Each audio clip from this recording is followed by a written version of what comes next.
So at the beginning part of the year, I got a call from Judith at Weller to invite me to be part of the Trend Vision show team. So that was really exciting. And straight away, I started to think of the kind of things that I wanted to do. And then from there, it's very much about putting together some ideas as a mood board to present to the team at Weller, and then make sure that it marries into what they're wanting to create. And then that's what's the most exciting part about it, really, seeing it all come to life in the rehearsals.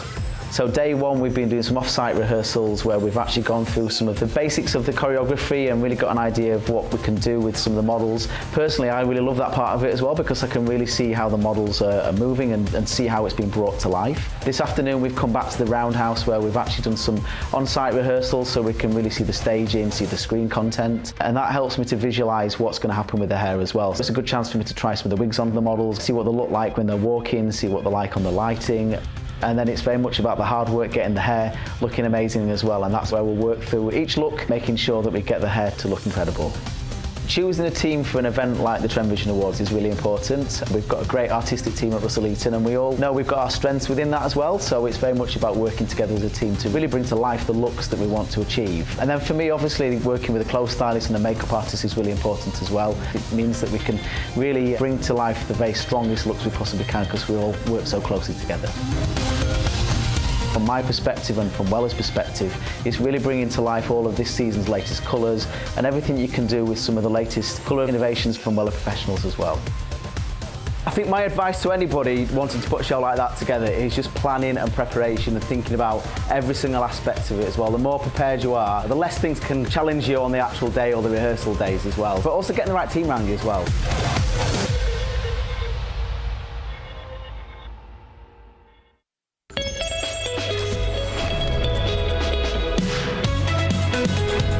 Hi, my name's Sam Burnett. I'm the Creative Director of Hair and Bone. So the first step is all about preparation. It's really important that we prep the hair in the right way to create the right foundations.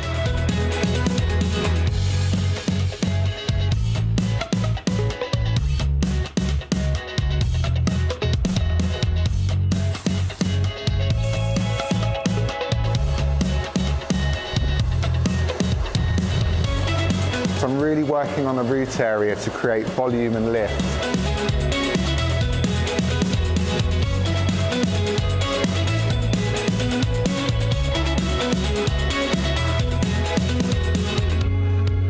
So there's no real structured format to this. It's all about just visually picking out the sections. You want to make sure you're elevating the hair quite high. So when you roll down, you're pinning the hair on top of its own section. That way you're going to create the most volume.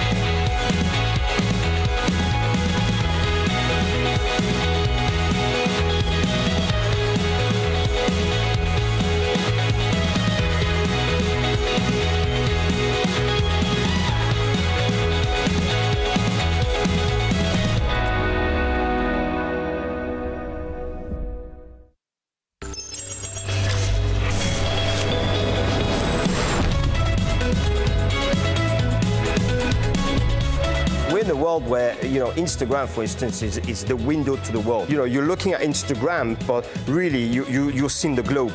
So it's massive. So you're seeing what everybody's doing at the same time. You got to be careful. We're in an era of copyists. A lot of people copy each other. It's such a different world now, hairdressing, than it was, say, when I first started. You have to be savvy. You've got to be on all over social media, whether you like it or not. You've got to be part of that world. You've got to understand that world. I think it's about being different. It's about having a point of difference to your work. There's so many great things out there, and if you really want to stand out and progress in what we're doing, is to be different. Never just stick to one thing because you think that's what people want to see. I've only had a business for 18 months, but the business that I have coming into my salon is because of social media.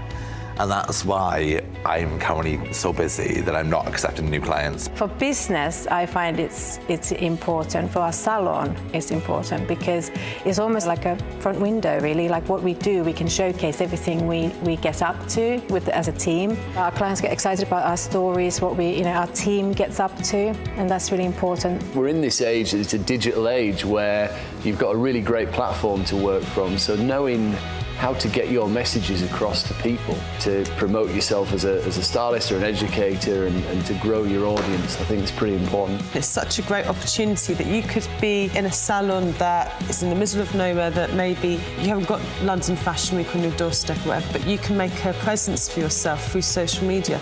So wherever you are, if you're not getting the shoots or shows or clients you want, you have no excuse.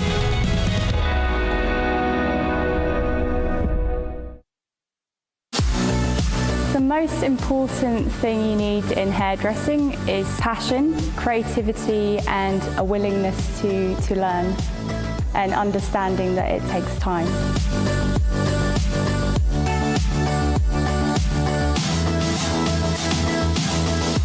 It's also important to take very thin sections here, and that way you can get a little bit more support through the root.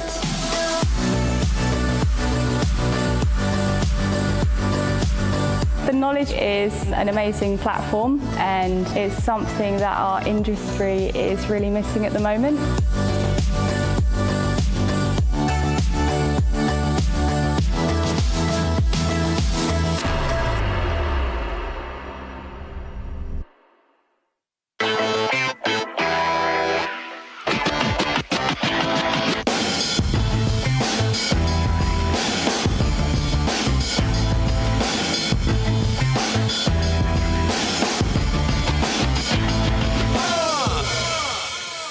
Good morning. Welcome to everyone on Facebook Live, and obviously we're live on our website, and welcome to day 2 of Pro Hair in Manchester. And I'm delighted to welcome up onto the live lounge this morning the gorgeous Sophie Laidlaw. I thought you'd forgotten my name there. No, thank you for having me. How could I forget? Yeah. So, obviously, we've kind of watched your career. I first got to know you when you were working with GHD as well. And your salon at that point was at its infancy when I first met you. I think it was literally just opening. I think I maybe met you on the cusp of actually opening. I think when we did the Eclipse tour, I was actually setting up the business at that point. That's right, yeah. So, my other half was left with all the builders and all that kind of thing. So, I mean, obviously, the brand is Wonderland. It's creating its own vibe. Where did that come from? Where was the name? What was the thought process behind it? I think for me, Wonderland is it means you can do what you want. It means the style of the salon. It means the feeling there. We do speciality teas and things like that. And it just means that we can it's a license to do what we want, really, because it's Wonderland. Yeah. Okay, cool. So, how many staff do you have now then? I think in total there's 22, 23 of us. Okay. So it's grown over the so we started 7 years ago, and over the last 7 years we've moved premises. We've now got a much bigger building. We've put another level into that, and just grown our team and nurtured our team. We've been really lucky. We've got some really amazing stylists that work with us and have just grown with the brand, and they're all very much their eye is Wonderland. Yeah. Because I've noticed a couple of your guys are making headway in the industry in their own right. Yeah, which is amazing. I think that, for me as well, that's what the industry is made up of now. It's not just about yourselves or your salon, but it's about what you can give to your team as well. So, which is great. Absolutely. I mean, I noticed you had a wonderful shoot in the British Hairdressing Awards this year. Yeah. How many times have you? I've been nominated twice, but I've entered it multiple times, but I've only been nominated twice. But I was really happy with the work that I did this year. It just felt like it was me, and I didn't kind of go out to try and do anything to impress anybody. I just did nice pictures for me, for my salon, with my team. Like I think that shone through. I thought from your collection it was you, and it was your brand, and it was what you were all about. It was almost like your identity, which was. I think that's something that we're just kind of grasping now as well, because obviously the salon's sort of grown over the years, but that's all I've kind of ever wanted, is somebody to look at it and go, oh, that looks like Wonderland. Like that's the biggest compliment for me. Yeah. And now like that the other guys are kind of doing stuff in their own right as well. It's kind of like you can still see that within what they're doing, even if they're working with other brands and things. You can still see there's a little bit of Wonderland in there. Yeah. So obviously, you're up in Scotland. A bit like me, that kind of means a lot of travelling, and we always seem absolute nightmare. we always seem to be doing it. Have you come down here especially for us, or are you? This is the first year that I've not been showing at Pro Hair, so I'm not doing any hair this weekend. We got the train down last night. Got cancelled halfway through the journey. Like, Steph had a nightmare with hard travel as well. It's just been awful. But it was quite nice to not drive it, because normally I'm driving, I've got models in the car, and it's snowing and my car's everywhere. Like, so it's just quite nice to come down, see what's going on at the show, see what's happening. Without the scissors and without the models. Without without I had a wee drink last night with no stress. It was nice. I didn't. I went to bed nice and early. Oh whatever. So what's next for Sophie? I mean, obviously, I know you did a lot with GHD. Where's the next thing for you personally? Yeah, I've sort of moved away from that kind of thing. I'm not really affiliated with a brand at the moment. I'm just sort of growing my own brand. I want to do more pictures. I want to really focus on building my team up. I think, do you know when you put the attention in that area, you see your team kind of flourish and grow, and that for me is really exciting. So just kind of seeing, exploring what else we can do with that. We've got a couple of people that are coming through that are starting to show interest in the art team side of things, and so kind of pushing them just a little bit, just little nudges, just see what happens and where they end up. That's exciting for me. So let's find out a little bit more about Sophie.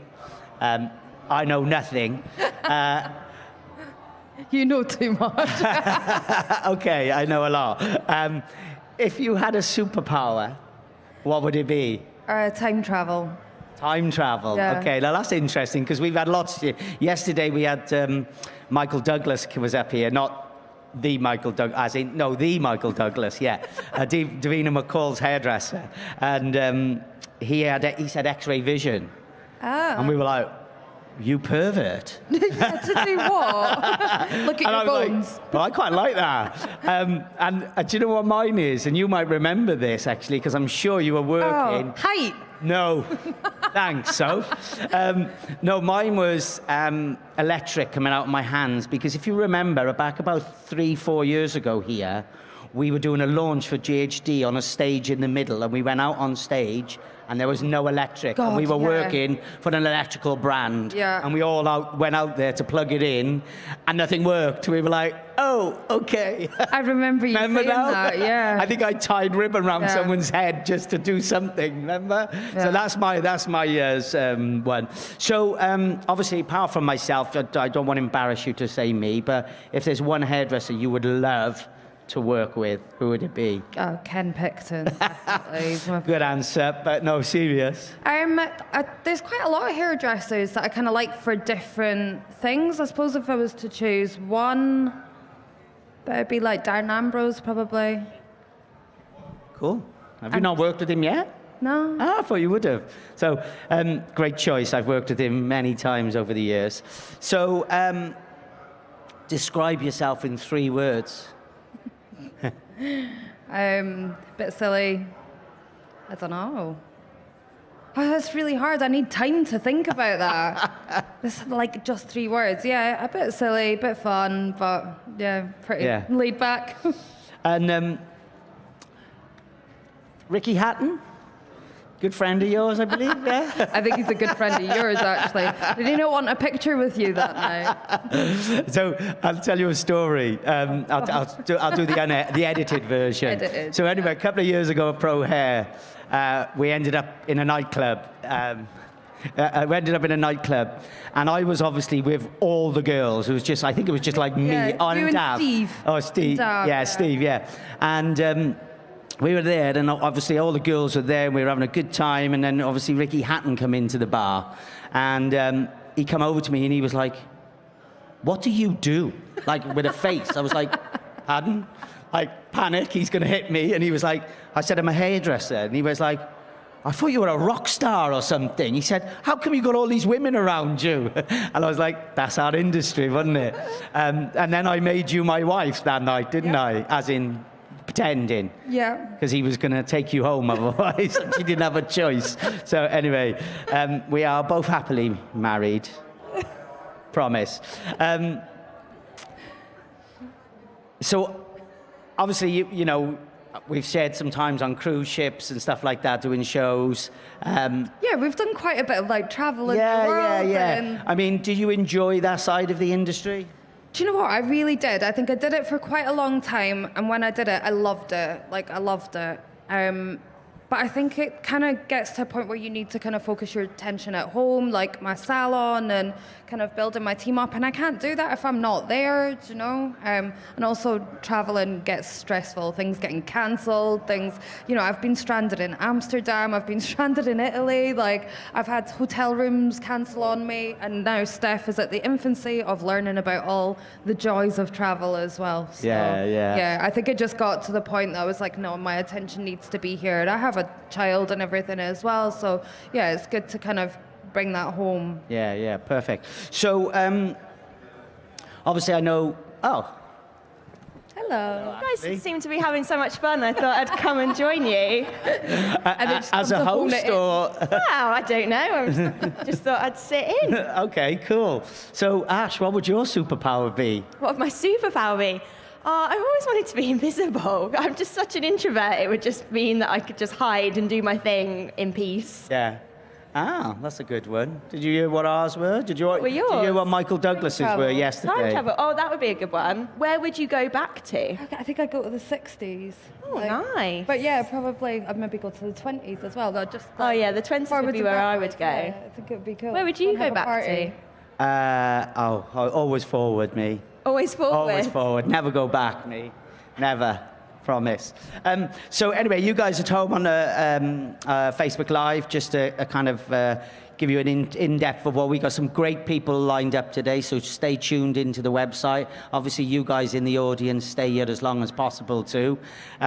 We will, yesterday we had the fantastic Fame team, and we got some brilliant teams lined up today, including Robert Eaton's art team. So current British hairdresser, the Vivier, and Vice President, he's going to be up on stage. Have you worked with him?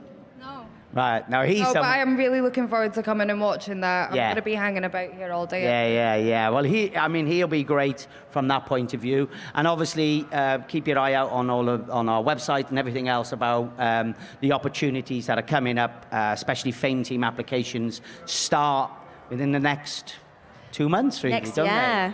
So, from April. Yeah, so that'll be great as Very well from the exciting. fellowship point of view. Now, just for you guys out there, Ashley is actually the Chancellor for the Fellowship of British Hairdressing. However, though, you've actually gone through a lot of the journeys of the Fellowship. Yeah, I started from the beginning. Yeah, tell us a little bit about that.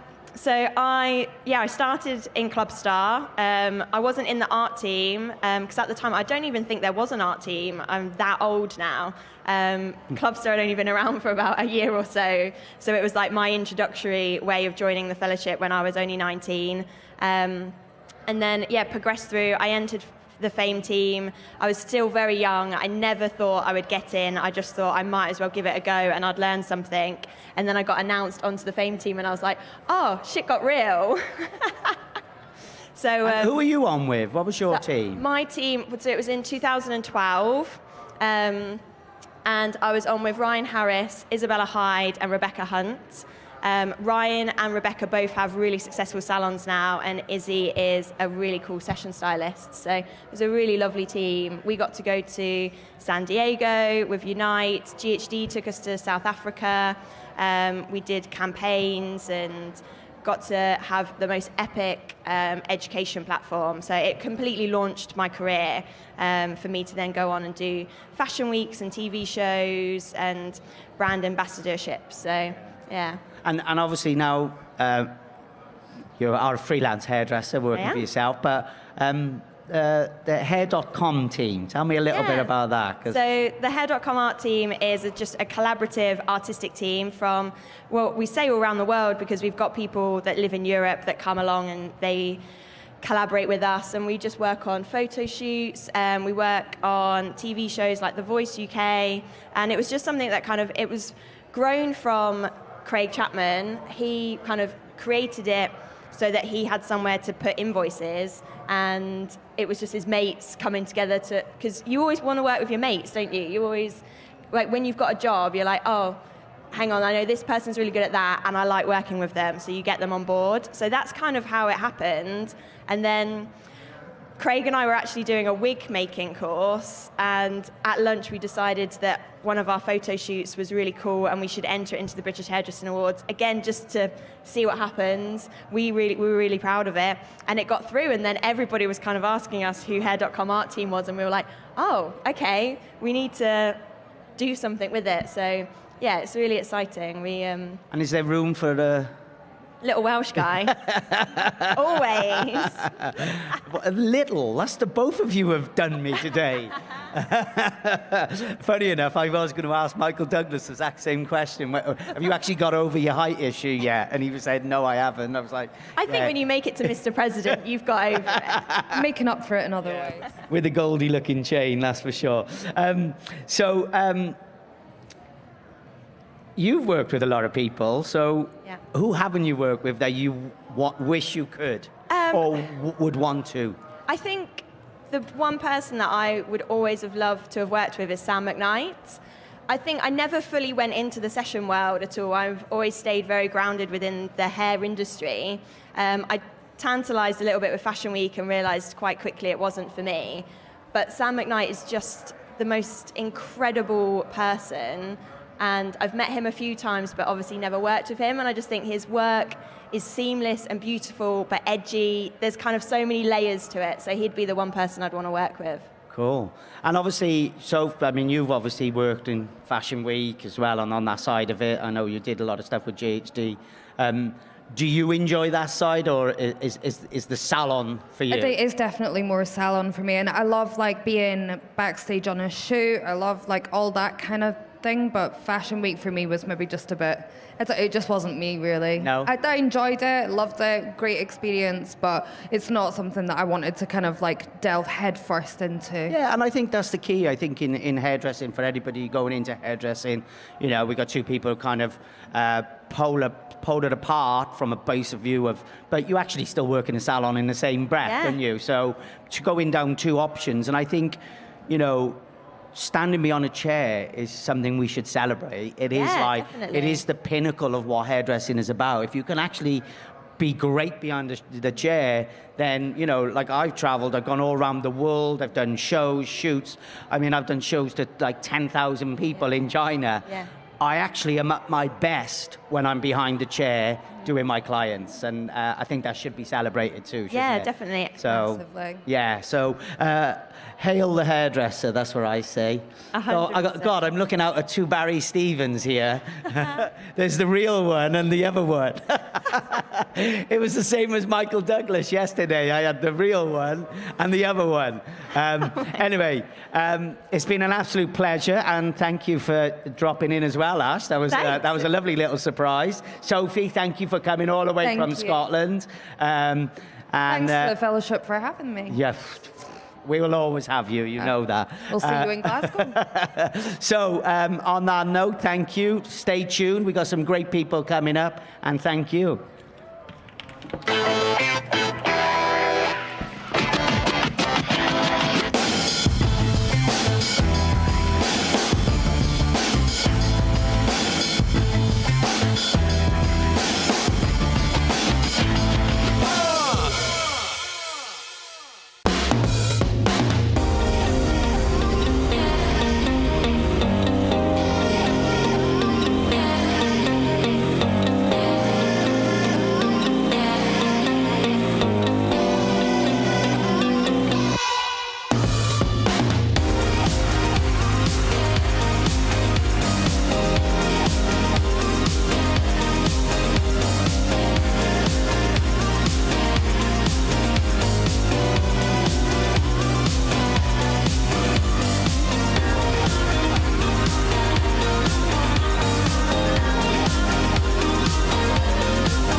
wait to have started the show today. Well, happy Monday morning, everybody. Come along, come and take a seat. We've got a fabulous day for you. First up, we have the incredible Benjamin Madel from Headhunters. So a big round of applause for Benjamin.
All good?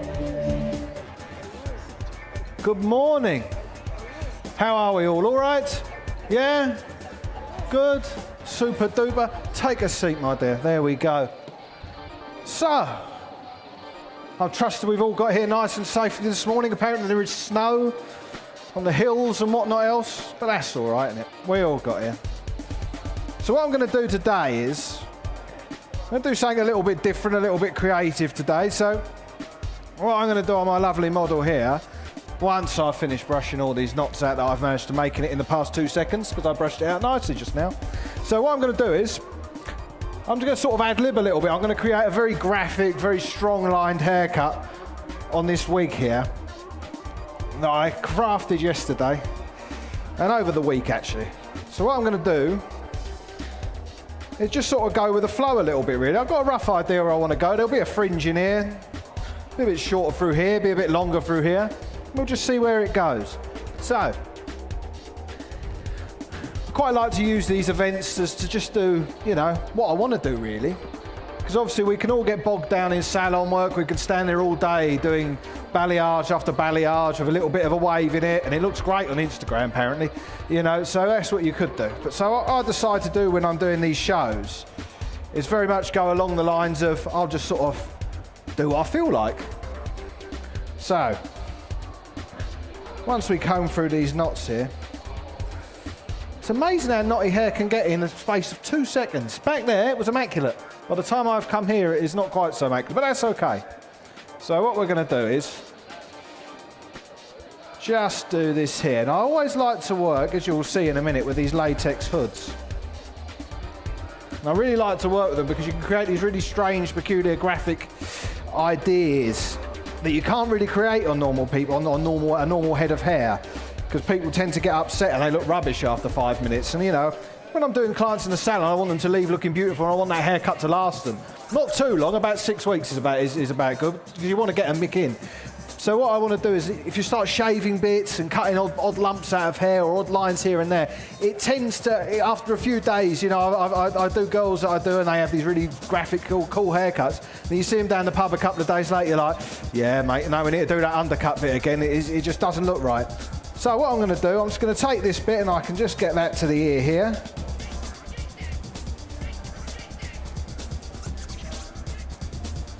And just cut that in there. Just like that. We'll just carry that on through. And I like to keep my sort of hairdressing life very varied. I found that if I stay in the salon too long, I get very bored very quickly. If I'm not doing enough photographic work, you know, if I'm not out doing shows or I'm doing things like this, I really enjoy that varied aspect of what I get from my hairdressing career. I work in my salon. I've got a little salon, a little family salon in Woking in Surrey, which is about 30 miles outside of London. And it's not too bad there, it's not too bad there. but most of my clients are over the age of 50. So I get to do, which is great because that's the demographic you want, because they've got the money and they've got the time. So they'll come in and they'll get their hair cut all the time. But obviously doing Mrs. Smith's little round layered haircut sometimes, leaves me a bit wanting. So I know I create all these sort of odd little things in my mind. Also spend a lot of time working on sort of fashion shows and shoots and things like that. Just before Christmas, I worked on the new Alexander McQueen campaign for the men's. That was a good one, that was. It's always nice. At the end of the year, there always seems to be a little bonus that comes in, that I get a really cool job, and you think, oh, yeah, that's great. And last year was really a year of where I was ticking all these little things off the bucket list. It was, I wanted my own show at Salon International. The fellowship gave me that. I wanted to get, this is all career goal stuff. I wanted to get nominated for a British Hairdressing Award. I got nominated for the Avant-Garde Hairdresser of the Year last year. And when I first started out in hairdressing, as soon as I became aware of sort of session and fashion, that type of work, at first I didn't really understand it. They get people to do the hair on that stuff. I was like, oh, okay. So then, as soon as I found out about that, I thought, wouldn't it be great to work on Alexander McQueen show? And my little shop in Woking is honestly, you've probably got the square footage of this stage. It's a tiny village shop, and it's like, that doesn't happen for people who work in little village hairdressers. Well, it does. It's the most peculiar thing in the world. The agency phoned me up and they said, Ben, are you available on such and such a date? I said, of course I am.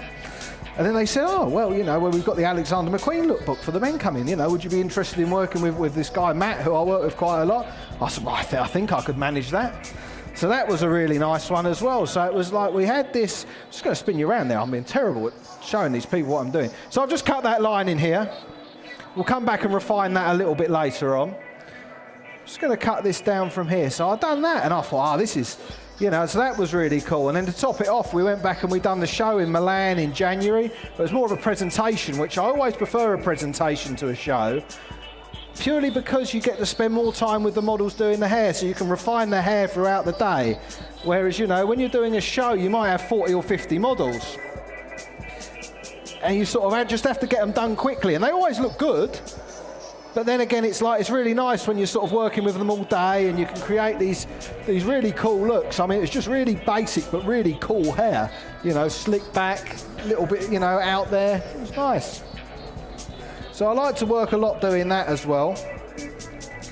It's a great thing to be doing, really, is sort of the session side of things and working in the salon, doing my own photo shoots. I do all my own photographs for the collections and that I do. It's just a great way of doing it, because if you learn every aspect, I mean, what I found was I was working on lots of shoots, magazines and editorials, whatever you want. I was doing a lot of that, and then what I thought was, is that, I'm working with these photographers that are they're the top boys, top of the game. So it was like, I'm working with them people. It's like, why don't I just sort of look at what they're doing, and it's sort of working with them, and they love it when you ask questions. Because, they can sort of tell you what they're doing, and it's really cool. You're working with some great guys, and you sort of say, why are you doing that? Why does that light have to be there? And they say, that light's this and that light's that. So you get to work on these things, so you might as well use that knowledge. So I started doing my own photos. I started doing them 2015. I'd been working with a local photographer, and she had done a couple of really nice shoots for me. And then the one shoot where I really wanted it to be really cool and look really good, it all went to pot quite quickly. We decided that black hair on a black background with no backlight would be fine. And I thought, okay, But that's where I didn't really know what I was doing with the photos. So then what we done then is I thought, I'll do it myself and just get a cheap camera. I mean, the whole lighting setup that I started, and I won a couple of awards with it cost me about 500 quid, camera included. It was so reasonable. You're going to spend that on a day anyway, with a photographer. So it's quite nice. Now what I'm doing here, I'll just talk you through this bit. I've cut this line here, just spin you around a little bit there, thank you very much. Cut this line here, that's going to come down here, that's coming in there. Now what I'm doing, I'm just sort of shaping this through so we create a very sort of soft, feathered line. We're going to keep the long bit here because I think it'll look quite nice, something a bit different. So we're just going to keep carving that through there. Just like that there. And then I'll come in from the other side, just using like a slicer to just gently opening and closing the scissors and working them down the hair there. Just so you don't end up with that great big lump of a line there.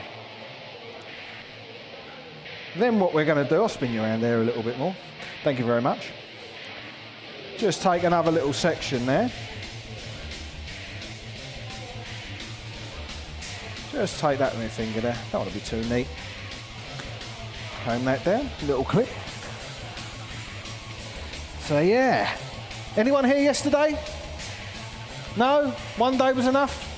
That was it. Fair enough, fair enough. Absolutely. Yeah, it's a nice one to do. It's the first time I've ever done a show on my own at this one, which is always nice. I like doing, I don't know. Like I said earlier, I've got this like career, I mean, I hate calling it a bucket list, but it's like, it is just this list of things and achievements and things that I think, yeah, that would be cool to do. And this is the last one that I had to tick off, like big industry shows in the UK for like shows that I had on my own. Once again, for someone who's a little village hairdresser in a little suburban town, it's not too bad, you know? But it is a testament to the whole idea that I often thought was rubbish, because I thought you had to know everyone and you had to get really, they work for this product company and they work for that one. 9 times out of 10, it's true. But you've got to have the one, haven't you? So the thing there is I just sort of kept turning up. You know, they do the members' nights with the fellowship. I just kept turning up. I think I've done like 3 or 4. And I just kept turning up, and in the end, so I think they just got fed up of me turning up. So they said, come and do this. Oh, okay. And it's sort of been from there on, which was nice. You know, it's a really good thing to do. Like I say, especially if you've got, I haven't got any staff at all.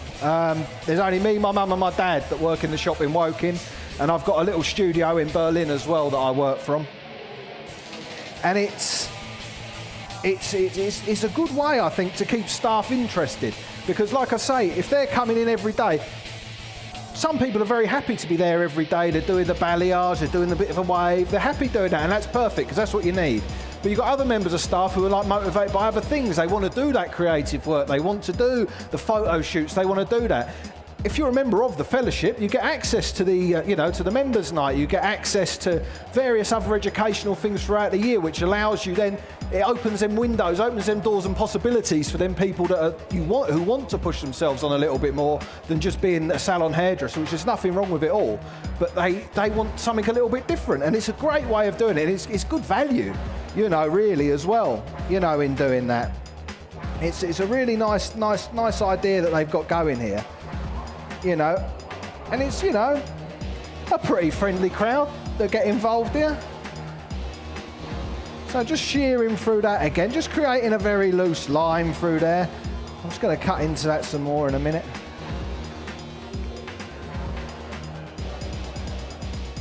Just carving through there. I first came up with this idea of using these latex hoods, I don't know, 4 or 5 years ago.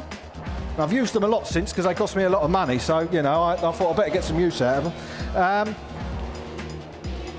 And it was, like I say, it was all to do with them haircuts where, you can shave bits, you can create these lines, create shapes, and they don't look good after a couple of days. And to be honest, they're not the most beautiful haircuts you're ever going to see.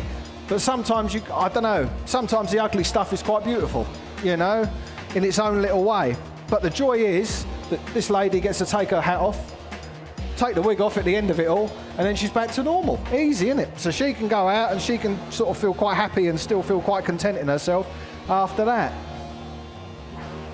So we're just keeping carving that all through there. Then what we're going to do is I'm going to take another little section here. Being careful not to disturb my lovely wefts. Making these wigs as well is really simple, very, very easy. Even I can do it. What we do, we get a development cap, like you would use on a perm or using a scalp bleach or something like that. I put that on a dummy head. I get like a weaving mesh you get from a lot of afro shops, like a weaving net, or you can use a setting net as I've used in the past. You get weft glue, like a latex glue. You glue that on, put that on the top, then you get these wefts and you just go in a circle. Work all your way around. With these ones, as you can see, I only literally do the top of the head, because you don't need too much hair. You can create these cool shapes with it. You can create this, you can make this really long as well if you want. You can bring them right down to here. It's a really nice way of doing it. It's a relatively effective way of doing some interesting stuff as well. So I'm just going to take this little section up here,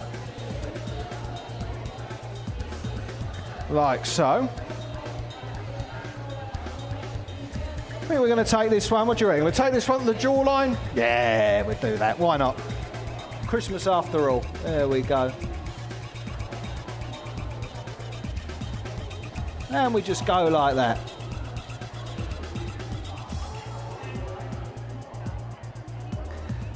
Yeah, just keep cutting away like that. And I think we're going to leave another little bit.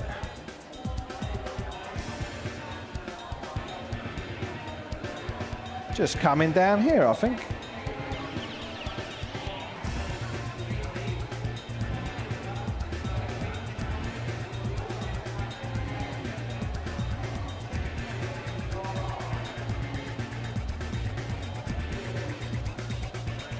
Just going to keep that down there. Just keep that coming through.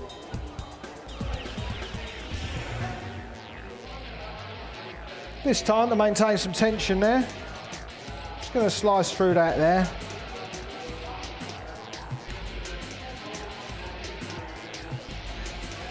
Just going to refine this little bit through the bottom here. Once again, using that same technique. I really like that technique at the moment where I'm just sliding through the hair. Open lots of little opens and closes, just really quick. Little opens and closes. And that just helps me out a little bit there to create these very soft, very broken, very textured lines. Very lines idea. We can go over this side as well. You can get a lovely seat over there. We've got other people coming up as well a bit later on.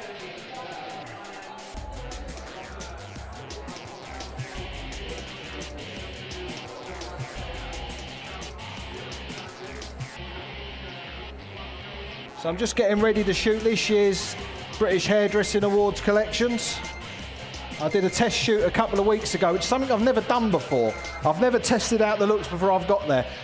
I'm very lucky in the fact that my clientele, certainly in Berlin, is very young, very open to ideas. So you find some quite young, quite attractive models, you know, or clients. You say, do you fancy being a model? And they say, yeah, you know, I do actually. And so you get them in, so they get free haircuts for a year. And I get some lovely looking girls to do some funny haircuts on, which is always very good. Just refine that down there. Now we'll spin you around. Thank you very much. Now we're coming onto the fringe here. This is where it could all go wrong or it could all go right. We don't know yet, we'll find out. Let's have a look. Quite nice what's underneath the fringe, you know, but just whatever I do could all, you know, mess it all up. So just take that little section there.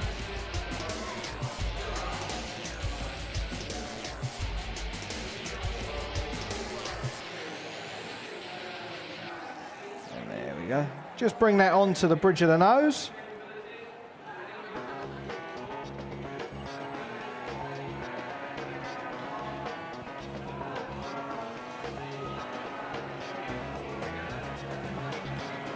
Oh, I quite like that.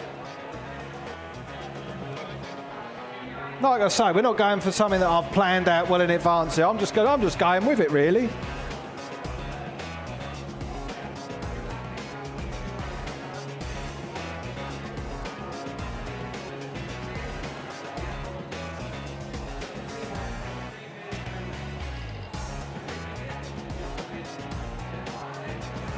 Just sliding it down there. So have you got anything in particular you're looking forward to seeing today? Anyone in particular, sir? No, just having a wander around. Nice little nose around. Nothing wrong with that at all. Plenty to see, isn't there? Plenty to see.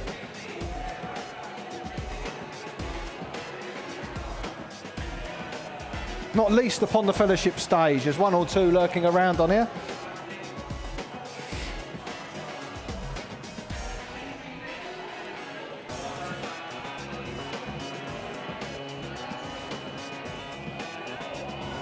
I think the key thing to sort of working, especially photo shoots, I keep picking it up so I might as well use it, working with photo shoots, especially for hairdressing photo shoots where you're essentially working to your own brief, is never be too stuck in your ways. I've had these things before where I've got stuck in this one idea that I've really wanted to do, and it never quite looks the way that I think in my head on the camera.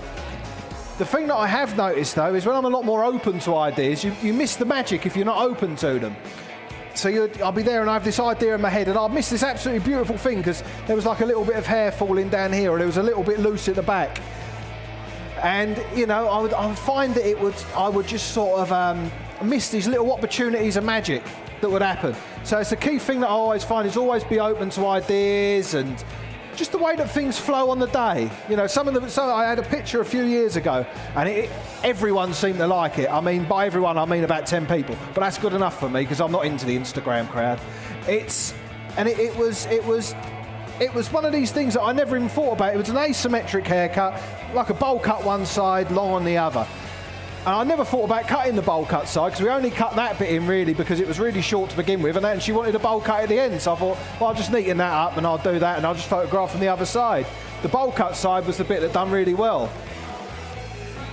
The other bit, not quite so much.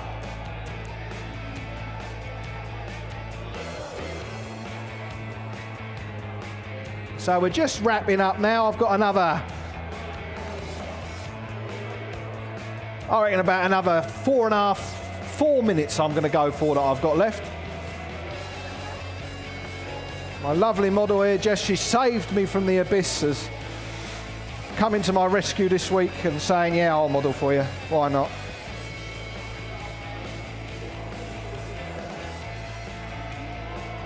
Just once again doing my favourite little bit, as you may well have noticed. Just cutting these bits off in here.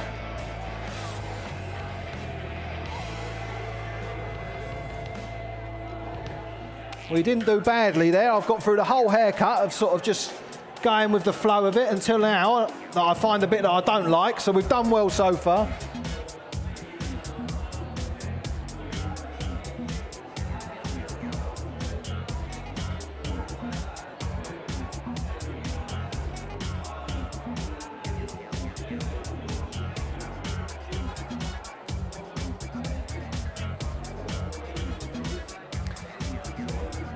Now, got about 2 minutes left, I reckon now. I reckon we've got about 2 minutes left. So what I'm going to do,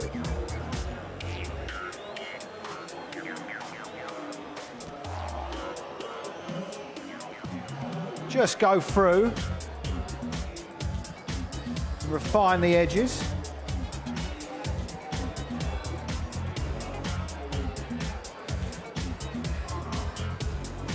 Any little bits that we're not sure of.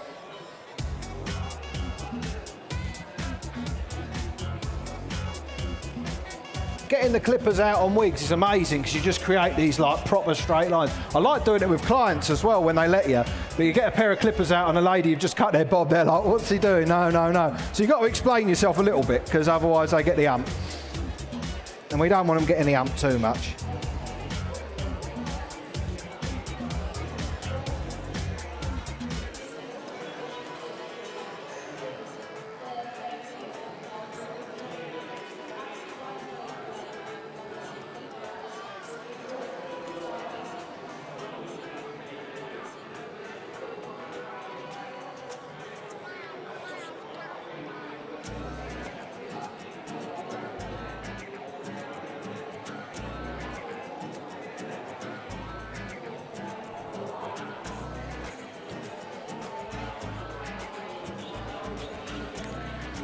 There we go, ladies and gentlemen. Thank you very much for hanging around. It's very appreciative. I do enjoy it when people hang around and have a look, especially because no one knows who I am, do they? You know, it's very kind of you.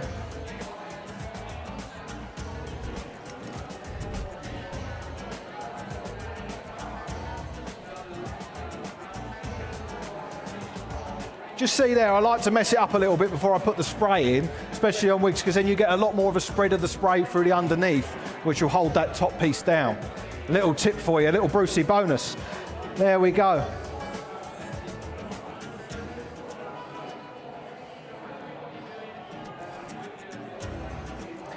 And the last little bit here. And then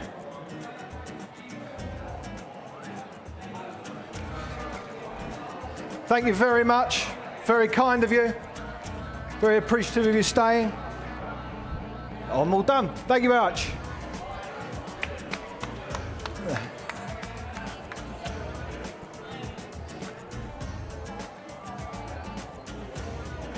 All sorted. There you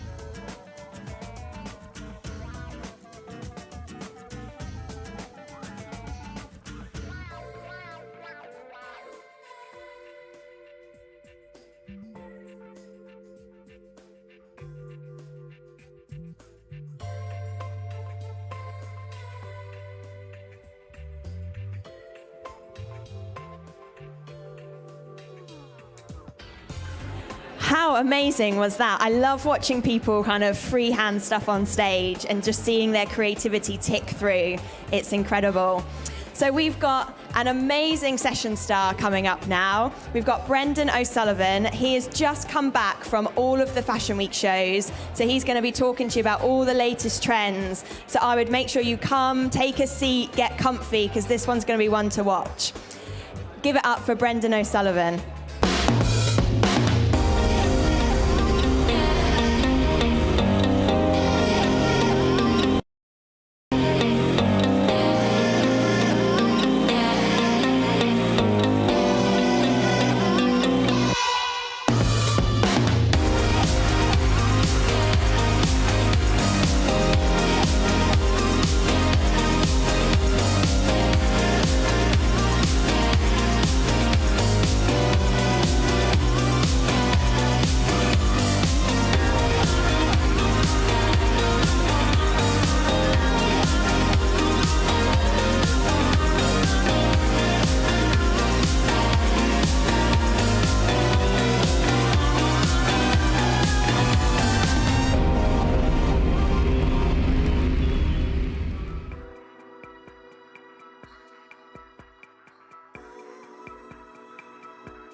Let's introduce Brendan O'Sullivan to the stage.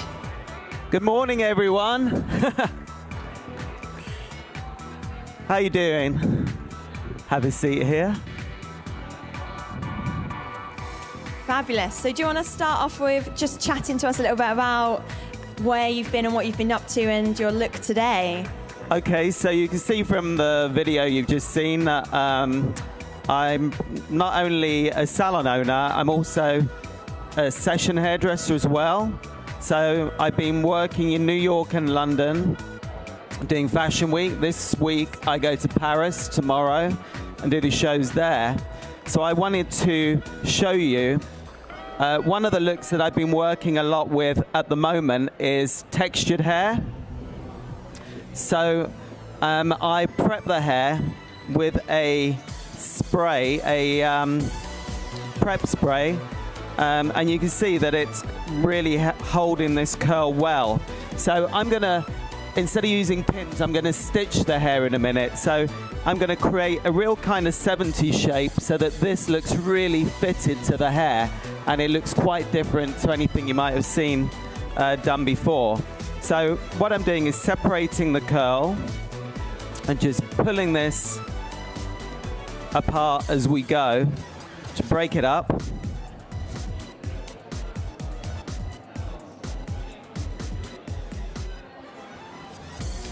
And it's just stretching it, getting it across, and really using your fingers almost to back comb and separate the hair through there.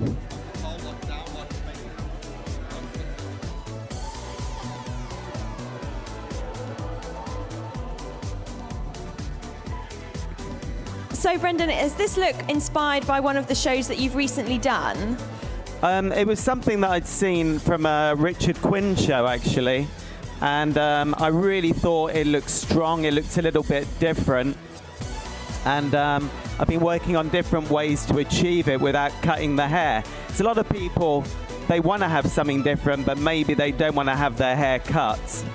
So by doing this look and making it look like it's a haircut, but not cutting the hair, I mean, even the models, when we were trying it out yesterday, were really liking it because they were thinking, you know, seeing themselves in a different way where their hair didn't look put up, but it looked like they'd had a haircut. They both said, oh, I think I might be tempted to have my hair cut now.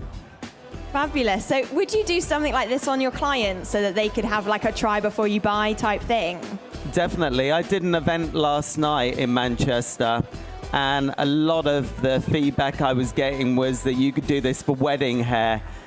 When you start to see me threading the hair and using the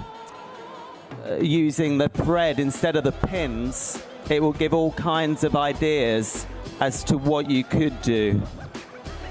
Fantastic. So I'm going to start asking you a little bit about how you got into this, because so many people out in the audience, they work in salons at the moment, but have absolutely no idea how to kind of enter from the salon to the session world. And you kind of go across the two so elegantly. So how did you get into it? So I only started doing session work about 4 years ago, and I started assisting a session hairdresser. I picked up Vogue one day and Victoria Beckham was on the front, and I always look at who does the hair, and the person that was doing the hair had actually worked for me 10 years before. So I was like, wow, that's amazing. And then I went to the Most Wanted Awards, and she was there, and I hadn't seen her for like a very long time. And she was working in New York, and I went to New York and met up with her, and then she asked me if I had anybody in my team that would be interested. And I said, you know what, I'd be interested, I'll do it. So I started working backstage, doing shows with her in London, and then I started in New York. Then I was working, assisting her on shoots for Vogue, for Harper's Bazaar, on campaigns for about 2 years. And then one day I met a PR backstage who really liked what I was doing, and she asked me if I'd like to do my own shows. And for my own show, it was one of the biggest, the very first show I did was a couture show in Paris. And wow, that sounds like the dream. Yeah, and in my first year, I probably did about 150 shows in London, Paris, Milan, and New York. And this year I've worked a lot, or in the last 6 months, with Kat Graham from The Vampire Diaries, who plays Bonnie. And we've been collaborating, and we've done about 5 front covers. We've done Vogue, Brazil, Madame Figaro, China, just tons of stuff. We've worked in New York. We did a week of shoots in Sardinia. So sometimes you collaborate with people and get to work with them. I work with Paris Hilton. I've worked with Grace Chateau from Clean Bandit. Do her hair, she's really nice. And, you know, we do music videos. So I collaborate. My son and daughter work backstage with me sometimes. So my son does film. So he did the video that you see, and he works in fashion films. And my daughter manages the backstage. which is really good. That's lovely that you can bring your children along and get them involved too, and I bet it's really exciting for them to see stuff. Yeah, one of the main reasons why I started to do this, I think, was because I was in the salon every day and I wanted something to break it up so that I felt like I was moving somewhere in my career. So I started doing session work, and I found I was able to put my prices up more. So then I would put my stylists doing London Fashion Week, or I'd bring them to Paris, and then we were able to put their prices up, because it was a little bit like, we're not just following trends, we're creating the trends that you see. And in our town now, that's what people know us for. It's the place where you go if you want to get something new, something that's different. People know that the stylists do. And we're the most expensive salon in the area. So I've been able to use the session work as a way to use to market to clients and to develop them. We're just going to get you to have your mic adjusted slightly, just so that we can hear a bit better.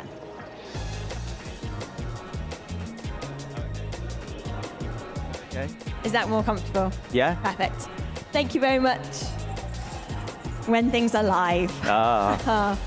So that's amazing that you've been able to utilize this and actually work it in a really positive way for your salon. Because I think a lot of people get scared about the idea of coming out of their salon and not being fully in the business all the time, but you've been able to utilize it as a positive and bring everything back and create a hype in your town, which sounds really exciting. Yeah, so I had the salon for maybe 10 years before I started.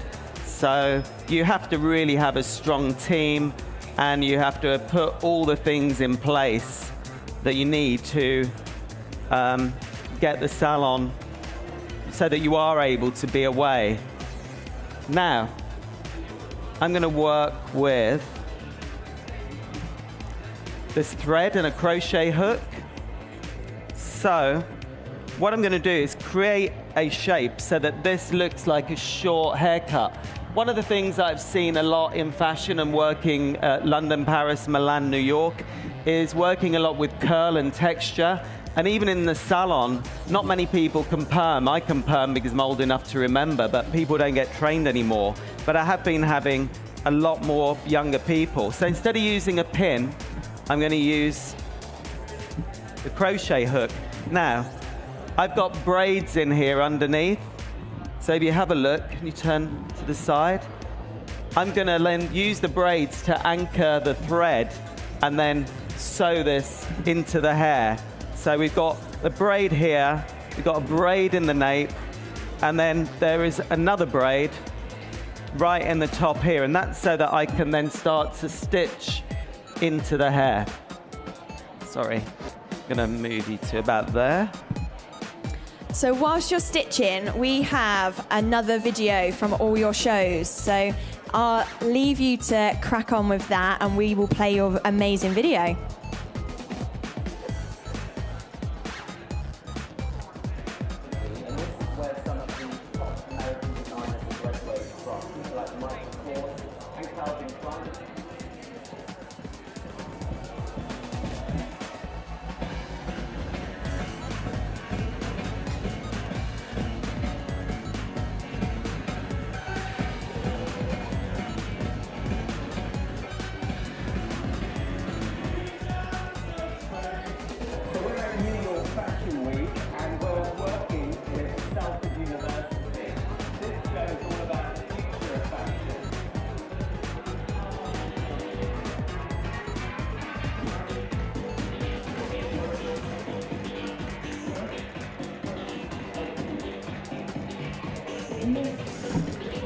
Need you to dress the other one.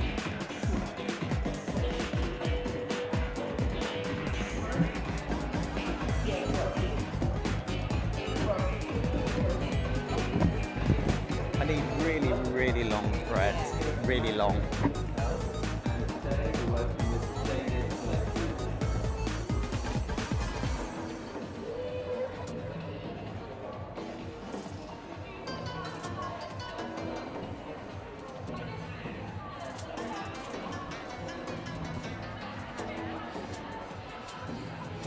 yeah.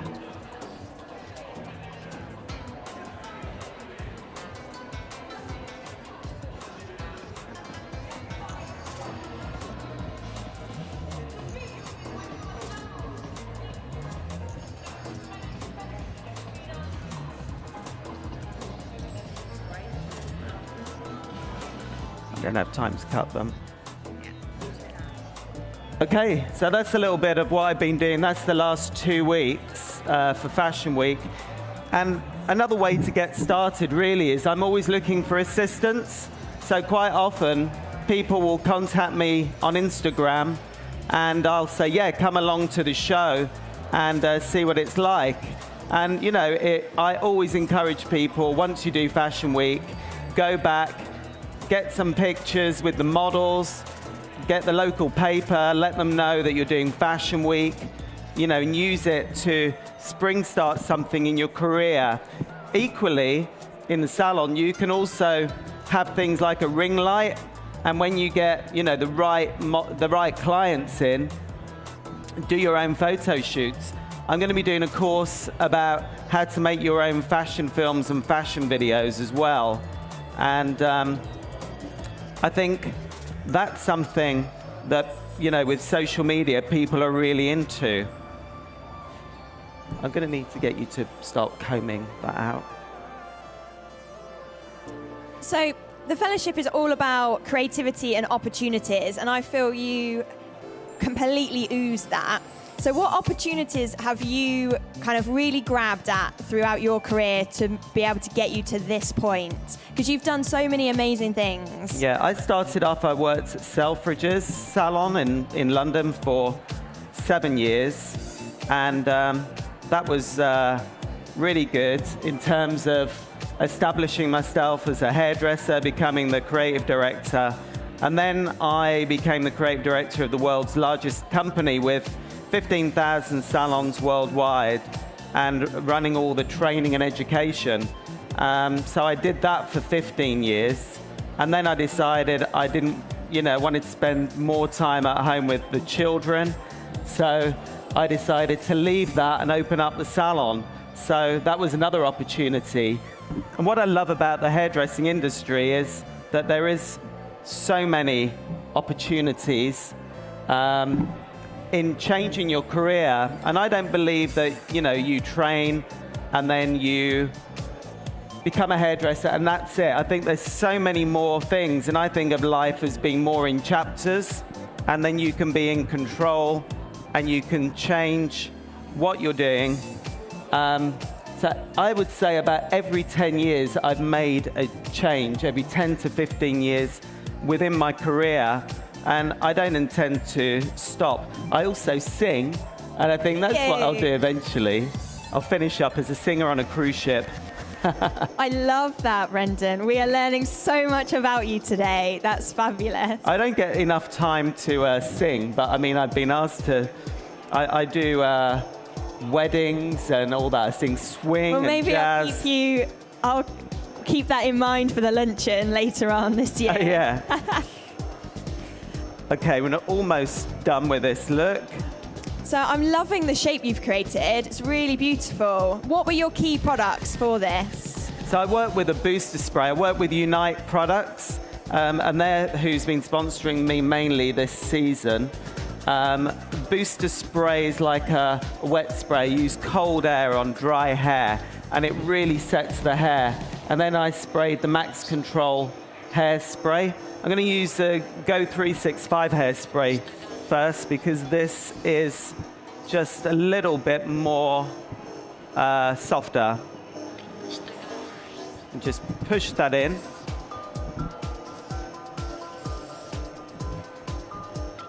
This has gone much quicker than I thought. I mean, yeah. It always does. When you're having fun, time flies. Yeah. Okay, do you like that shape? It's a little bit 70s, it's a little bit different. Just pull that Beautiful. down I love there. how she's come from this amazing long curly look into this kind of really tight feel. Yeah, you wouldn't think it, and that's why putting the braid quite close to the hairline. It keeps it flat to the hairline, and that's the kind of thing that we want to get. The colour's stunning as well. It really works Get you with that to stand curly up and look. walk at the front. There we go. Okay. So I'm going to do this one really quick. How long have I got? You have 5 minutes. 5 minutes. Okay. So we'll get that in.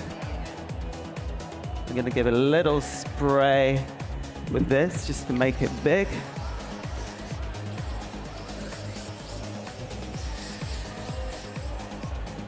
Get this in.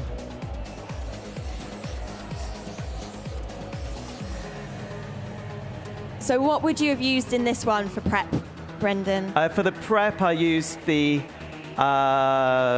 booster spray again. So you can see I'm just starting to push this up, and I'm looking for that anchor in the hair. There we go. With the braid. And it's just pushing the hair so you can make it longer. And then as I was working it yesterday, some of it was like, we were thinking, oh, it looks really 80s, you know, and it's short at the front and long at the back. And, you know, most of the time when I work with a designer, they come up with the look, the stylist of how they want or the feeling they want. And we do a test beforehand. And yesterday was a little bit like my test, trying it out, doing something a bit different. And I got so many ideas. And that's why it's really good to work with these different shapes. And are the tests really important and vital to that final show? Because obviously we always say preparation is key to anything, but so many people will forget that. The tests are really important. I mean, sometimes they can be really, really quick and you get the look straight away. Other times I've done tests and they've gone on for like maybe 12 hours and into the next day. So it really is. It's like your worst wedding trial sometimes. It is like a trial. But generally it's good. The hardest ones are the couture shows because there's always so much more involved. But I have done ones where it's been a really simple look. And then the look that you've done in the first place is the look that they go back to, but they just like to keep you going. Yeah. And I know you do a lot of magazine work. Does that take a lot of prep, or is that more kind of seeing what the hair's like on the day and feeling out where you want to go with it?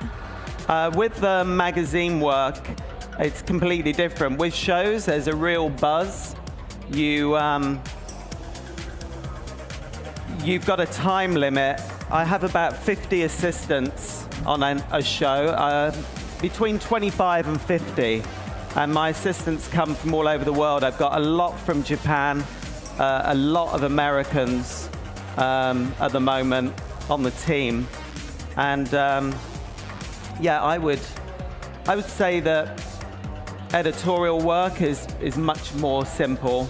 And it's a one-on-one thing. It's quite nice to do. It's quite nice to do this today after working with, up to 80 models we've had on some shows. Wow, that's insane. So you must have a really big team then around you to help with that. Yeah, we have. I have loads now. At the beginning, you kind of have to establish yourself to get people. And then as you move on, people then contact you and you get more and more. So I'm really lucky to have lots of people to work with. But also I work with hairdressers like Anne Veck I used last time, and other people, and I call it more of a collaboration. I'm the sort of person that I'm not really controlling. If someone else has an idea, then I like to use it. And I always like to be able to help people and work in a team rather than it just be about me. Okay. Definitely. I think everything's about collaboration, especially on the fellowship. We are all about collaborating with everyone. Well, look, it's like a mirror up there when I'm looking now, because I was thinking. I feel like you've just created my dream hair. Yeah. Little short crop with curls would be my ultimate hair. Yeah, it really looks like it's like a perm look. Yeah. Am I done now? I love it. Okay. And so quick and easy as well. If I can get you to stand up, and both of you just walk towards the center together. Perfect. Okay, so that is my 70s perm look. I hope you like the look, and I hope you've enjoyed the presentation. Thank you very much. Thank you so much, Brendan. Okay.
Good morning and welcome back to everybody who's watching live on Facebook and also on our website. We have some great shows coming up, but first I have the great pleasure of introducing a good friend, Mr. Jamie Stevens, onto the Live Lounge. Thank you, Mr. President. Good morning, everyone. Good morning, everyone. Hey. Yay! Jamie, I mean, there's a huge amount of things we can talk about. Yep. But I believe you're selling a Ferrari, is that right? Oh, shut up. Yes. Ken started the Ferrari group. I was really jealous, but I've been done speeding. So Naughty if anyone wants boy. to buy a new car, I'm selling it. Not proud, not clever. Naughty boy he's been. Naughty boy. So there's loads of places I can start. You've done so much in your career as someone so young, but been on the fellowship stage, Fame Team. You're now the Fame Team manager, which we were so delighted that you could come on. But you've got history with this, so tell us a little bit about that. If I go, excuse me, where are you going? What are you doing? That's nasty, isn't it? That is nasty, that. Bollocks to you, then. Sorry, Facebook.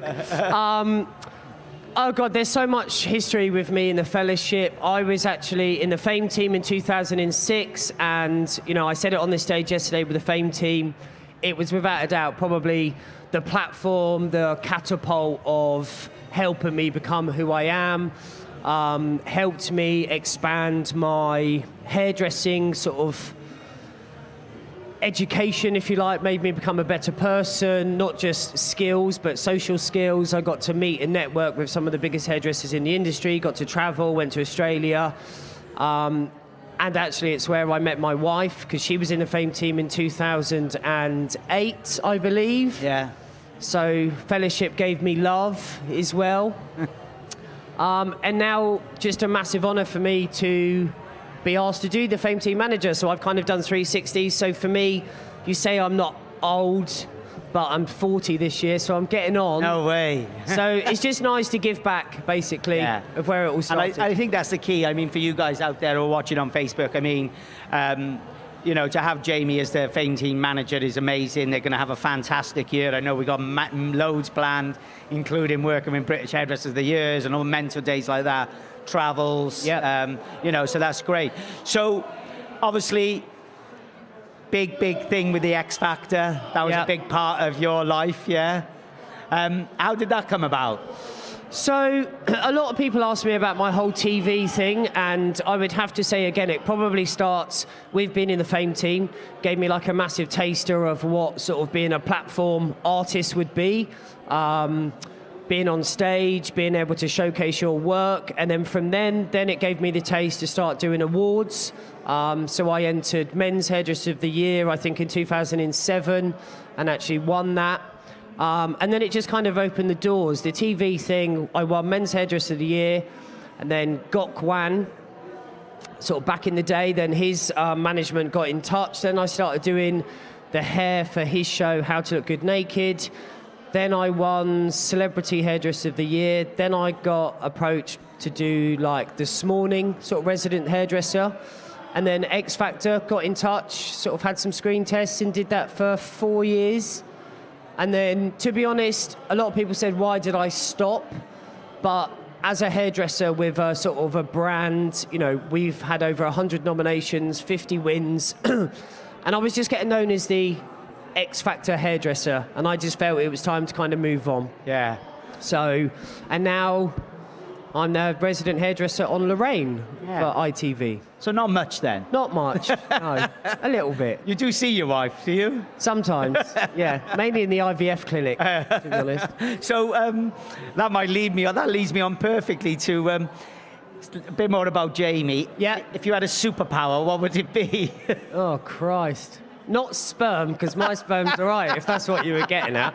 Not at all. Nasty, Mr. Picton, just because he's got like 12 kids, Ken. Jesus Christ, he has to get extra strong condoms, this one. God, if I had a superpower... To be invisible, I think. Invisible? Yeah. For what reason? Lots. Probably not best. No. So Michael Douglas came up here yesterday and he was like, he wanted X-ray vision. I was like, so you're a pervert then, really? A bit of perving. Maybe just sometimes just to actually just sort of disappear and just be quiet. Yeah. Just go and hide somewhere and no one can talk to you. Okay. So, I mean, this is probably a mad question because I'm sure you've worked with so many hairdressers. I know you have. Is there anyone still out there that you'd love to collaborate or work with as a hairdresser or just... You know. No, I'm joking. You're supposed to say me at that Of course, point, yeah, you're shit. Maybe someone who is not here anymore, to be honest. Yeah. Look, I've got huge respect for lots and lots of people. Our industry, you know, you've got Robert Eaton coming up next, so make sure you stick around. British Hairdresser of the Year, Wanker. Look. Angelo, Seminara, Trevor, Sally Brooks, you know, there's some really cool guys, like the Expression guys, the Spanish team. Yeah. I've actually I was with them in China, they were great. Well, actually, I've got them doing a day for the Fame Team. Wow. Yes. So, because on that note, you just said you've got Sally Brooks next. Sally Brooks next week, Angelo, Errol, Uckin, Expression, Sam Burnett, Sylvester Finold, Cos and Indira from Tony and Guy. Wow. Got big shoot plans, lots of travel. But going back to your original thing, probably someone a bit more old school, like a Teasy Weezy. Yeah, really? Because my mum, my nan and my great-granddad were all hairdressers. So they were kind of people that I was, you know, Leonard. If anyone doesn't know Leonard, do some research because he was like the sort of godfather of the legends, you know, Trevor's and Andrew and all of those sort of guys. So Yeah. So, I mean... I know you're going to leave a little one on the way, so I know that's what's coming next for you. What is the plans for Jamie Stevens? To be honest, as a brand, as a person? No, interesting. So from a personal kind of journey, I had a vision in my head that I always wanted to have loads and loads of salons. 5-6 years ago, I launched a product company called Mr. Jamie Stevens, which is literally sort of boots, Waitrose. It's just going from success to success. But I also thought I wanted salons. And I had a sort of 12, 18-month period where I was quite aggressive in opening. So I kind of went from like 1 to 4. And to be honest, for a year, I hated my life. I spent more time in my car. Yeah. I just couldn't please staff because I couldn't be in all these different locations. And it just made me realise that actually, you know, it just wasn't worth it. And I don't see the point in, I eat, sleep and drink what I do. And it was just kind of draining me a little bit. So I just made the decision to, I sold one of them, my original one in Somerset, actually sort of knocked it down and turned it into a house. So that's on the market at the moment. If anyone wants to buy a house in Somerset, give us a call. Give you a 10% discount. And we had 2 locations in London, one in Kensington, one in Clapham. We had some issues with our landlord in our Kensington salon. So I just made the decision just to basically, instead of having 2, it was better for me to get 2 really sort of lovely, bigger locations. So we've got one in Surrey, which actually our lovely Sam, Wave Sam, hi Sam. She's one of our key people in that one. And then I moved all our team and our clients from Kensington to Clapham. Yeah, amazing. So it just makes our life so much easier. Yeah. But I'm opening like a world exclusive Mr. clinic. Wow. Which is going to be, it's like a 4,000 square foot shop in Camden. And I know you're booked in, Ken, for a treatment. Just to fill you all in, we're going to be doing like, it's a thinning hair specialist place, but it's a one-stop shop for guys, mainly like a bit of confidence, mental health issues, where we are doing everything from like counselling, bowel and testicular cancer screening, hair transplants, Botox, fillers, muscle implantation, fat reduction, laser hair removal. And the one that Ken's booked in, we're going to be the first people to do penis filler. Ken's booked in 3 times. His wife actually made the appointment. There we go. So that's what's on the horizon, basically. Good. I'm glad you got caught speeding now. Yeah. Costa. Yeah. Rob, piss off, yeah? Yeah, Rob's booked in for a hair transplant as well. Yeah, you need it, mate. You need it. Before he gets everyone into more trouble, thank you for joining us. Don't be silly. And just quick one. If anyone's not ever tried to enter the Fame team, I did say I'd only do it for a year, but apparently last night I've signed up for 2. So I will be doing it next year. Oh, amazing. So I would love to see you all applying. I was about to say that earlier, that I've managed to wangle you to do another 2 years. So it's there. I've said it on record. So any of you guys thinking of the Fame team, the applications will be launching probably in April time. So get on our website, keep looking out on social media. You hear it here. He is going to be the Fame team manager for another year. And then probably the president, and where's he going to stop, I guess. Yeah.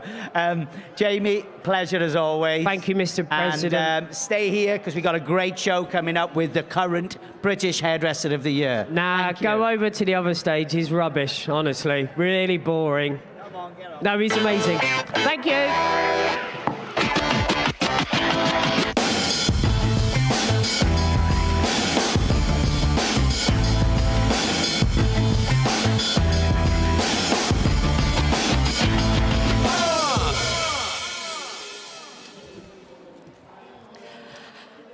So like the guy said, don't go anywhere. We have such an incredible show now for you. I've been watching the models backstage and I'm inspired, and I've not even seen what they're going to be doing out here.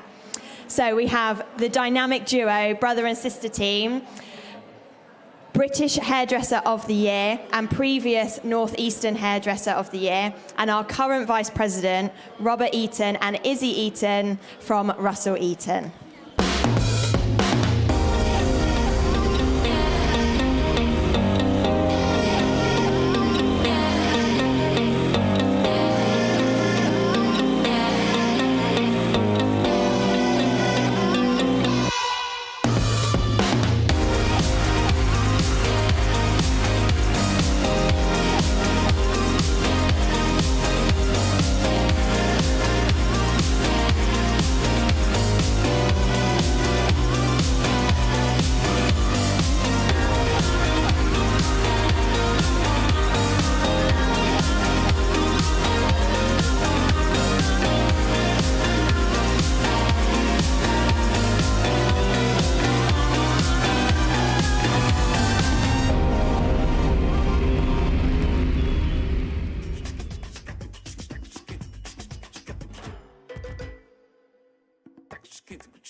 Hi everybody, good morning and welcome to the fellowship stage here at Pro Hair Live.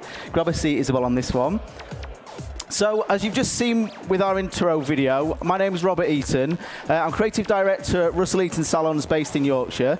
Today it's a real family vibe on stage. This is my sister Izzy. She's also a very successful hairdresser in her own right, winning North Eastern Hairdresser of the Year twice. And what we wanted to do today is really bring to life some of our vision of what we're working on at the moment. So really kind of continuing some of the strong shapes, the strong 80s silhouettes that we've been working on previous shows, but bringing a new element into it by working with metallics as well. So for me personally, what I tend to do a lot is really think about concepts with hair texture, but also with colours as well. And hopefully colour concepts that can be taken into salons for you all to use on clients on an everyday basis as well. So although some of the looks that you're going to see today are much more of an editorial, avant-garde kind of vibe, hopefully the idea and the concept behind some of this you'll be able to take away and use in salons as well. One of the things that we've been really focusing on a lot, and I think when you see the styling afterwards, it's very much about a very strong silhouette. So really creating very graphic shapes, working with stronger fringes, shorter fringes, but also incorporating texture as well. And one of the things that we wanted to talk about was actually incorporating accessories to really bring into sort of salon work what is actually a very session-inspired and very editorial vibe to the work that we're doing. So, to begin with, what I'll just do is talk about Isabel's shape at the moment. So we've worked with wigs and hairpieces on all of our models today. And I've actually kind of created a very sort of boxy, square shape with the fringe, but also incorporating this idea of texture as well. So it's got this 80s vibe in the sense that we've got curls and frizz, and actually something that's quite almost permed in a way. So you've got this really kind of mixture of textures with darker roots. And I've also just incorporated some accessories already to begin with, so we've just got a few hairpins at the side. And what I'm going to do now is actually change this look totally to give it a different dimension, adding some more length. So we're working with something that totally changes the look, but also adding something that changes the fashion element of it as well. Now I've actually got two people at the side of the stage that I'm going to invite on in a little while who are part of my team when it comes to creating the visuals that you'll see with collections. These two women at the side I can't work without. So we've got Claire Frith, who's our clothes stylist, and Lucy Flower, who always does our makeup as well. And she's actually going to change the look on stage a little bit as well. And we're going to work with some of the ideas of how we quickly change things for shoots and shows and seminars as well. So I'll pass you over to Izzy, who will explain what she's doing as well. So hi everybody, it's great to be here today on the fellowship stage. So as Rob said today, the looks that we're creating is really just a progression of what we've been working on in the last few collections, which is the idea of working with strong textures, but then just creating really strong silhouettes. So as you can see today, working with hair wefts and hair pieces, but then we're just going to work through now and just create a really strong, square, boxy shape on our model today, and then also working with some hair accessories as well at the end. So I'm just going to start working through this now. So you can see I've got some hair extensions here that we've been working with, and what we've actually done is sewn these together on some mesh that you can see here, so we get a high volume of hair that creates a big impact for changing the shape. I'm actually only pinning these into Isabel's hair, and what I'm going to do to start with, I'll just turn you around, Isabel, so everybody can see what's happening here. Where we've got this kind of shorter graduated shape, I'm actually going to pack this out with more hair to create something that's got a lot more length and fullness for us to work with. So I'm using a weft that's placed this direction to begin with. I'm just folding over the corner. I'm just going to pin this in place. So actually continuing this line of hair and line of pins that you can see through the side there as well. And the idea with this really is that we're going to be incorporating metallics into what we're doing with shapes as well. So whether it's metallic colours, metallic accessories, and you'll see with fashion later on that we've actually incorporated this into the clothes styling as well. On that note, I might actually introduce Claire now to come on and have a little chat about what we're doing with the 80s kind of concept. If you want to come up, Claire, and I'm going to bring on one of our models as well so you can see a finished look already. So welcome on stage, Claire. So Claire is amazingly talented, and we've worked together for, well, a long time, haven't we now, on different shows and shoots and seminars, and a lot of the collections that we work on, Claire is the person that brings together kind of my vision and brings it to life for me with regards to clothes styling. So we need a microphone for you as well, don't we? Is it? Is there a microphone in the back?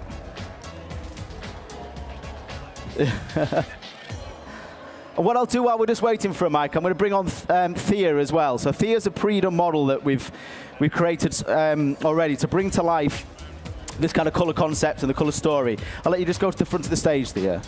So with Thea's hair, this is very much about bringing to life this 80s colour blocking idea with metallics as well. This is one of the wigs that we used actually on the Weller Trend Vision show that we created, that you can actually see on the Knowledge over yesterday and today. Has been free to watch on the Knowledge, and that actually shows the behind the scenes step-by-steps of what we did to create some of these looks. And what I wanted to do is just bring to life one of the wigs, but in a different way today. So you can see we've got this very strong 80s silhouette, but also bringing to life the grey metallic colour theme that I think is going to be a really strong colour movement for us this year as we move into spring and summer and throughout the rest of the year as well. So Claire, I'll let you talk about the clothes styling. Hello. Yeah, so basically Rob always comes up with an amazing concept, and we discuss how we're going to just bring his vision to life, and it always starts with the hair. Previously it's been about colour, definitely about colour and texture, and yeah, so what I've tried to do today is just it's quite a sort of 80s, a modern 80s sort of vibe really, and quite strong silhouettes, but the colour's really, really important with Rob, working with Rob. So yeah, I hope you like it. Thanks, Claire. I put her on the spot today with coming on stage, but for me, actually, the team that we work with and how we create these looks is really, really important. So look, Claire understanding my vision of what I want to achieve as not necessarily just hairdressing techniques, but as a concept that people can buy into with regards to colour is really, really important. So hopefully when a client looks at this visual and the idea of this kind of silver metallic, they'll buy into that and like the idea of it and want to use that in salon as well. Thank you, Thea. I'll let you just stand towards the back. So what I'm doing now, you can see how this shape is starting to change. We're actually building up the wefts through the back of the hair, so it's almost got a kind of slightly mullety feel really. So we're really building this idea of thickness and volume, and it actually makes the fringe area much more exaggerated. So we can see we've got this flatness to the front, really sort of square, short fringe, and then it opens up into this very kind of strong 80s inspired texture that you can see through the remains of the hair. So I'm going to continue just pinning these wefts in. And these are a great way of actually working with hair in a really quick and simple way. I've got these cut into all sorts of different shapes as well, so that we can actually build this in a very sort of quick and simple way. Just going to chip into the ends. How are you getting on, Izzy? Yeah, so as you can see, I've just been working through, just using the clippers just to get a really strong square shape, which I think we're achieving so far. And then it's just really visual, just using your scissors, just using the afro comb, just combing the hair out, and then just standing back and looking and see what else needs to be done. But I just wanted to create like a really flat shape on top, just to emphasize that square feel.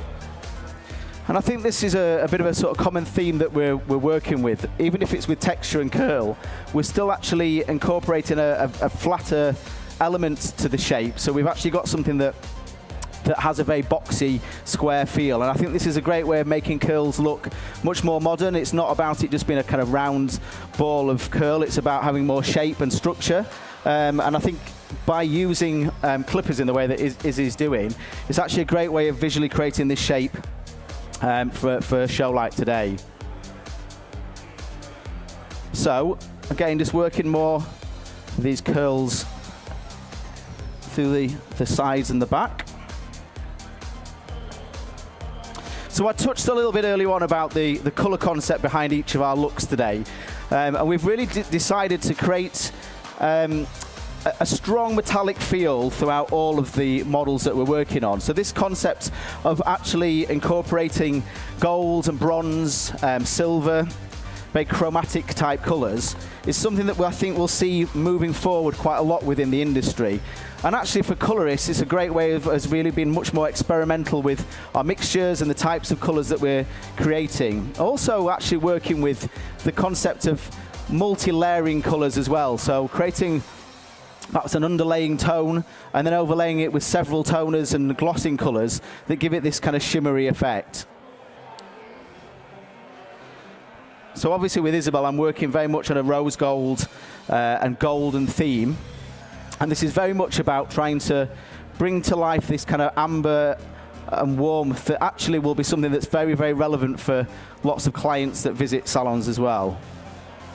The idea of seeing hairpins and the exposed accessories is something actually that we can work with more than ever now. So it's been a trend that's been around for quite a long time as well. And I think it also shows how the combination of session styling and salon work has collided now, really. It really shows how we can incorporate little tips and tricks that you see on the catwalks and actually bring those to life for our clients in salon as well. And so exposing accessories and spraying them and making sure that they match the look that we're doing is really, really important. Something I'm really passionate about at the moment is actually really being a voice for salons as well. So I think for quite a long time now there's been a strong move towards people really being inspired by session stylists who obviously have a really important and crucial role in what we do within the industry. They set trends and also do work that's very, very, very creative and inspirational for a lot of us.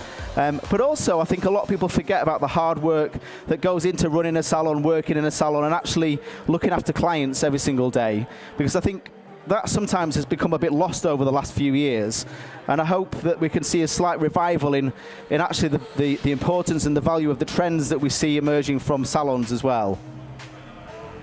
So what you can see what I'm doing here, just kind of filling this shape out. Still very, very soft and quite an erratic kind of texture. And I'm just kind of point cutting into the ends of the hair. Because we've worked with wefts quite a lot, I'm actually using an afro comb to tease these out. That's looking great, is he?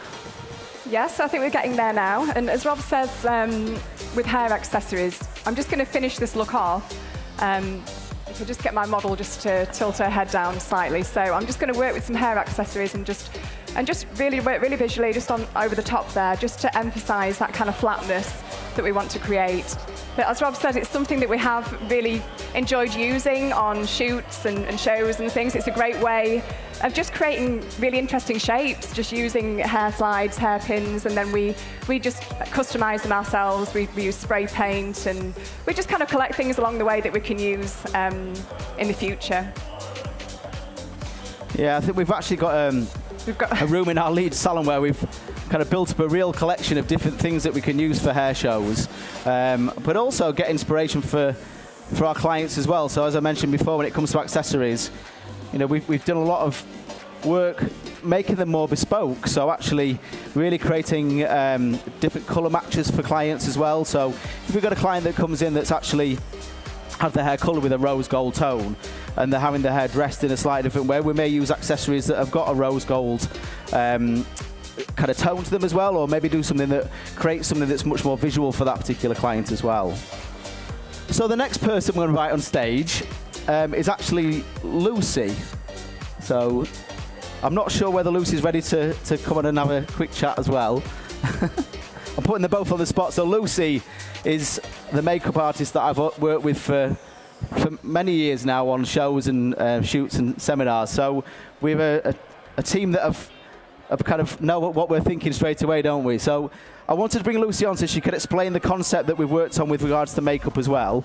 And she's actually going to work with a stronger lip on one of the models too. So I'll let you explain where you're at with it. So, hi everybody. So prior to today, I just talked with Rob and we discussed the 80s feel that he wanted to go with today. So what I've done, I've just taken a more modern feel with the look. I haven't copied like a 1980s look as such, just taken inspiration from it. So I used the blusher placement going up around the temple, hugging the eye, and just kept the eye bare other than that. And then, as you can see on the other two models, just given the dark lip just to finish the look off. With the hair being quite strong and the clothes styling making a statement, I didn't want it to be too overpowering. So I've just given it a more modern, fresher feel. Thanks, Lucy. So I know you're going to be ready to do some work on Isabel's lip in a few minutes. In fact, you could probably, I don't know whether you can do this at the same time, so we're creating this transformation on stage. And this is one of the things that we do a lot really with the team that we work with, because we understand each other's vision and what we're trying to create. We can kind of work together to create almost a photo shoot live on stage for you, so you can see what we do when we work backstage and back behind the scenes when creating some of the looks that you see with our photographic work.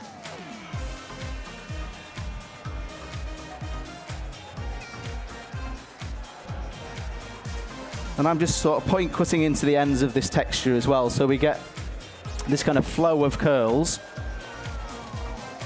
but again in a really sort of loose and freehand way. And this is very much about creating a visual. It's not necessarily about a technical haircut. This is very much about the overall impact of the shape.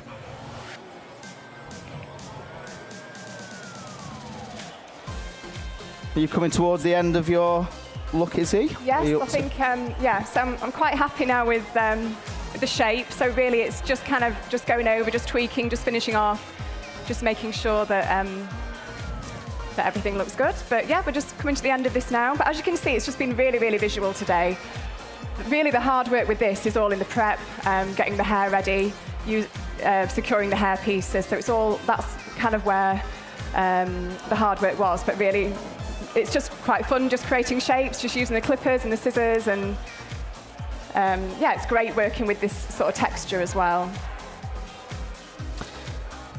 So again, we talked a little bit about accessories earlier on, and something that I get a lot of inspiration from is just kind of visiting either haberdasheries or craft stores, or even just places like B&Q that sell different metallics and different tools that you can actually incorporate into hair. And I think one of the things I wanted to try and show here is that we're going to use these as kind of almost like hair earrings. So we could actually use these within as earrings themselves, but I'm actually going to use these within the remainder of the style and actually kind of position these within the grips that are there already as well. So we get this kind of addition of another accessory and something that actually perfects and changes the look as well.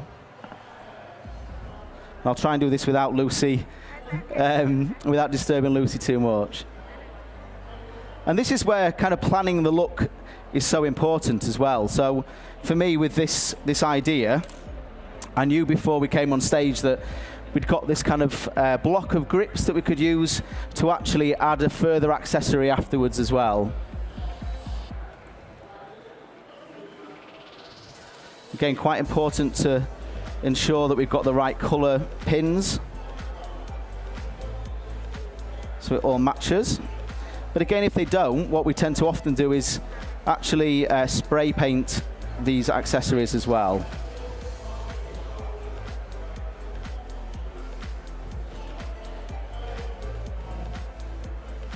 And I think building these ideas up and using accessories to create a more bespoke look is something that makes the creative work that we do stand out more, and actually gives us an idea and a concept that we can present to our clients as well.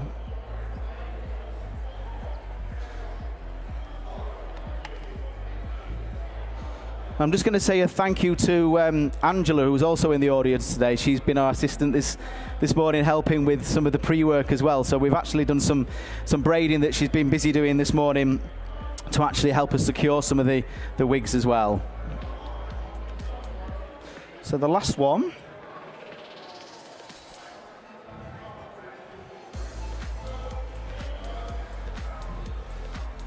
And I just spin her around slightly. So we can see how this looks starting to evolve. In fact, the addition of the strong lip is looking amazing and actually brings to life this 80s vibe even more.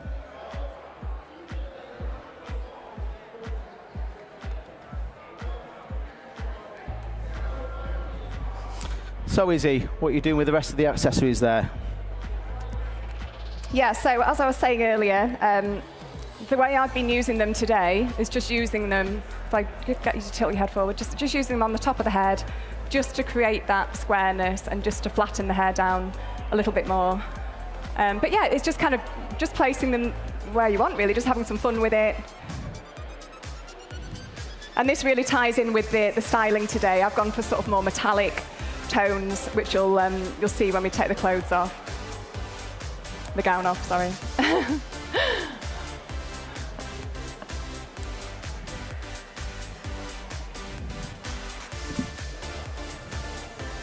So just a couple more grips just to secure this shape. And again, one of the things that we've worked with as a sort of constant theme throughout today is this slightly flatter shape through the top. So actually working with pieces that have got a darker root help us to create that visual impact with the colour and actually create something that gives you a much flatter, more lived-in colour result. And although we're all working with balayage and ombre and more lived-in colour for quite some time, it's still something that's going to continue for a while.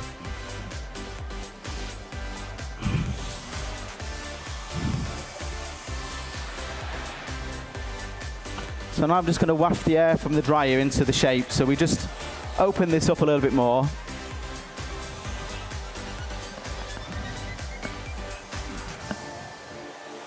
Just working with a little bit of spray.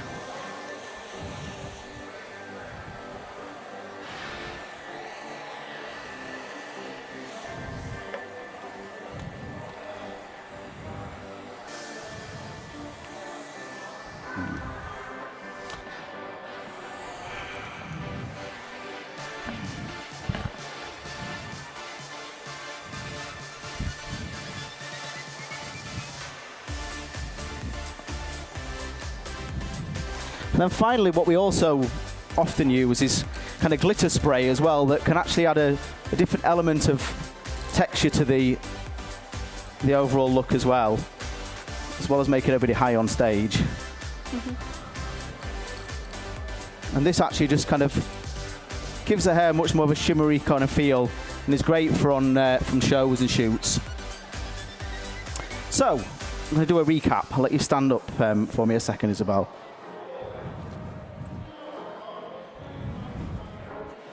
So I'll let you just step forward for 1 second. So, just to recap over what we've worked on here. So this is very much about bringing to life a very strong 80s silhouette. So we've got this concept of very strong shoulder pads, kind of power dressing, and also the idea of bringing into this concept metallics as well. So what we try to do here is work with a different tone for each model. So we've got our sort of bronze, brunette, rose gold inspired colours that actually is something that's going to be really strong for consumers as well.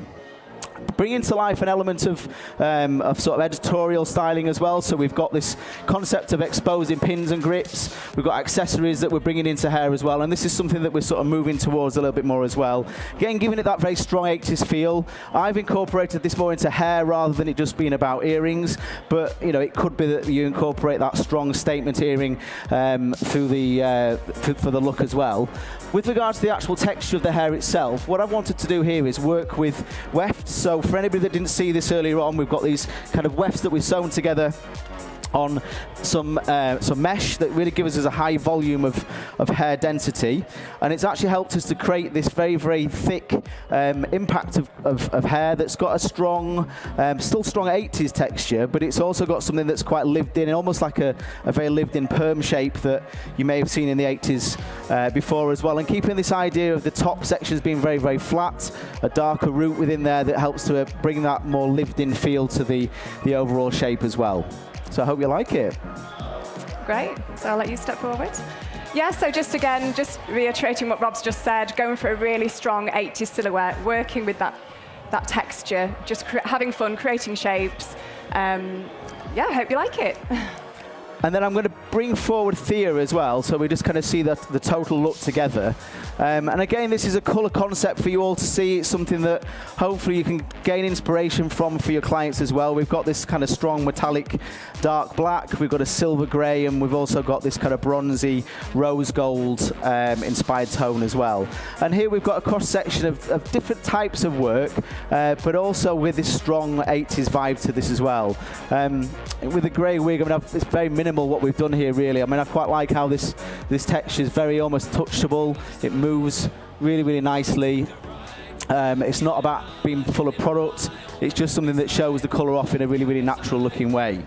And again, what we felt here was just by incorporating this metallic element to the clothes styling, it actually brings brings to life some of the accessories that we've used as well. So although Isabel's is probably the most notable, on Sophie's we've got that element of accessories and texture and that metallic feel through the crown area as well.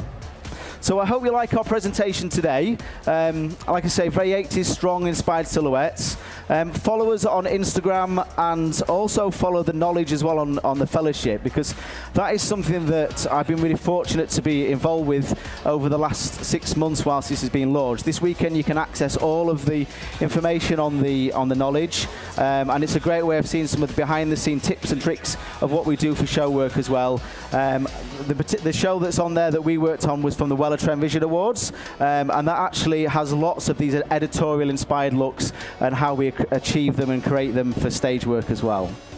So great to see everybody. I hope you enjoy the rest of today, and I'll leave you with our models.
Didn't I tell you that it was going to be amazing? Just, you can't beat some big hair and accessories, especially to start our week off on a Monday.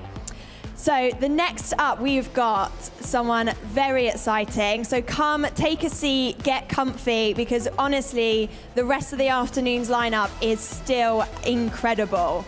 We've got the awesome Stephen Smart from Smartest 73. He is a multi-award-winning hairdresser, recently winning International Women's Collection at the International Hairdressing Awards, and previous British Hairdressing Award winner. So he's going to be showcasing his latest collection, Starlight. Come and get a seat, get comfy, and watch.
Hello, hello, hello, hello.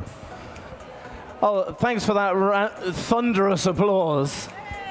Come on, you lot, you can come over here as well. I'm not going to be here on my own. Come on, team. Welcome to Pro Hair Live.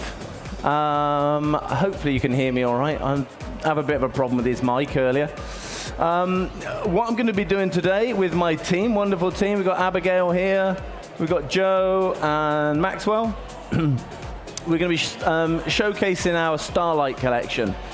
This is the collection that did for the British Hairdressing Awards last year.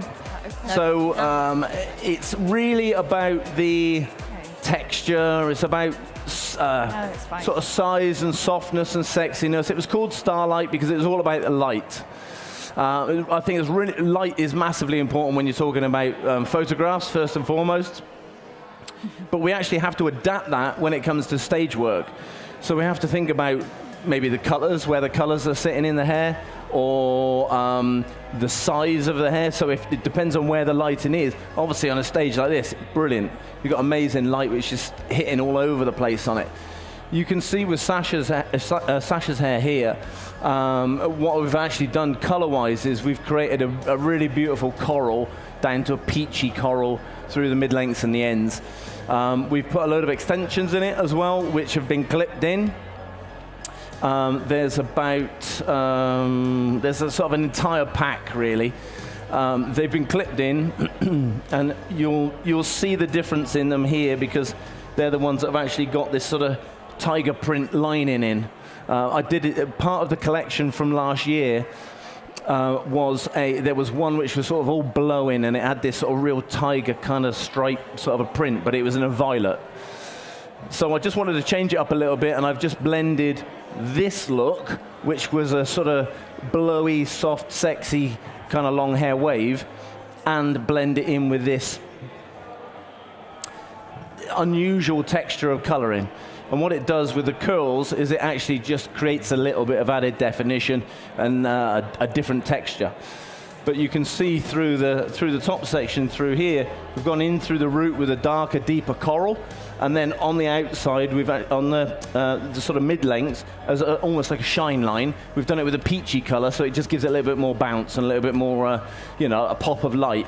And again, you can see just in through on the video there, where the lighter areas of the hair around the face just frame it beautifully. So you get this nice darkness and depth internally, and then this light softness through everything else. I think it looks beautiful. So what I'm going to do is I'm going to start working on this. Going to go a bit bigger, and it's just a show.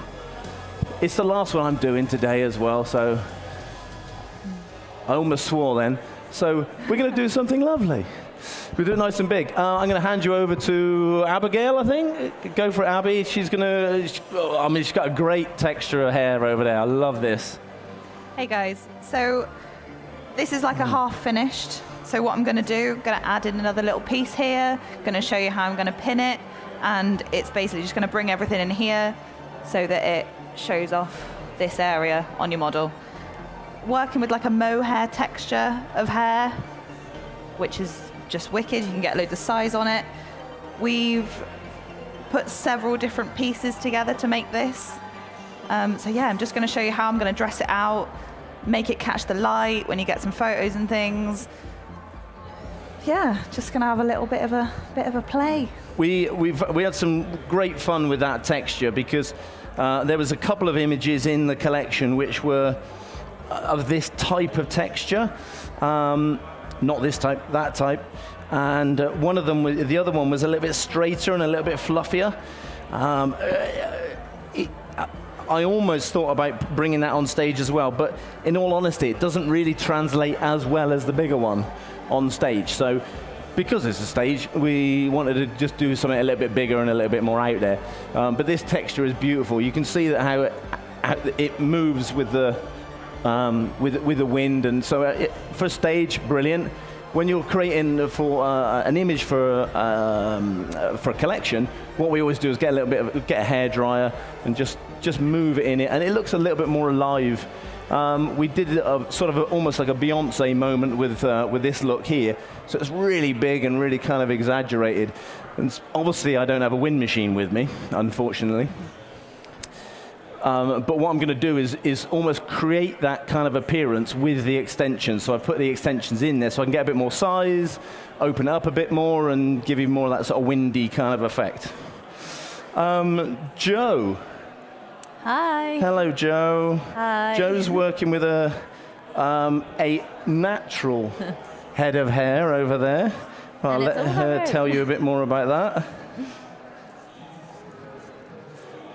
Yes, so Rachel's got lots of hair, as you can see. It is all her own.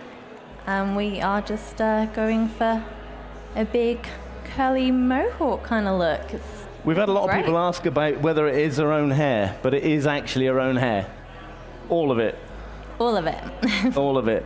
I don't know if you saw the VT at the beginning, but there was a big curly. It almost frames the whole picture. The whole picture is her hair, and that is her hair. And that was Rachel in that image.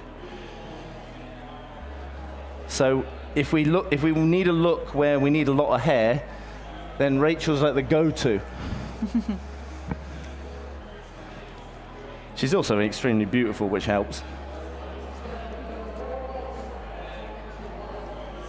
Okay, so what I've done just so far is just dress out some of these extensions.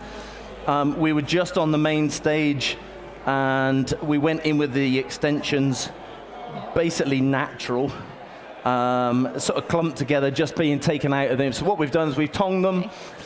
I've tongued them with quite a big barrel because I want to maintain the length. I don't want it to shrink up too much. If I go too short with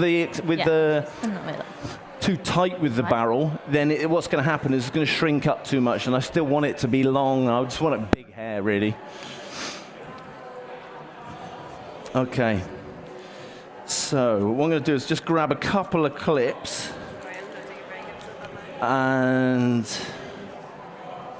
these are from a good mate of mine over in America, Harry Josh. He's got his own company.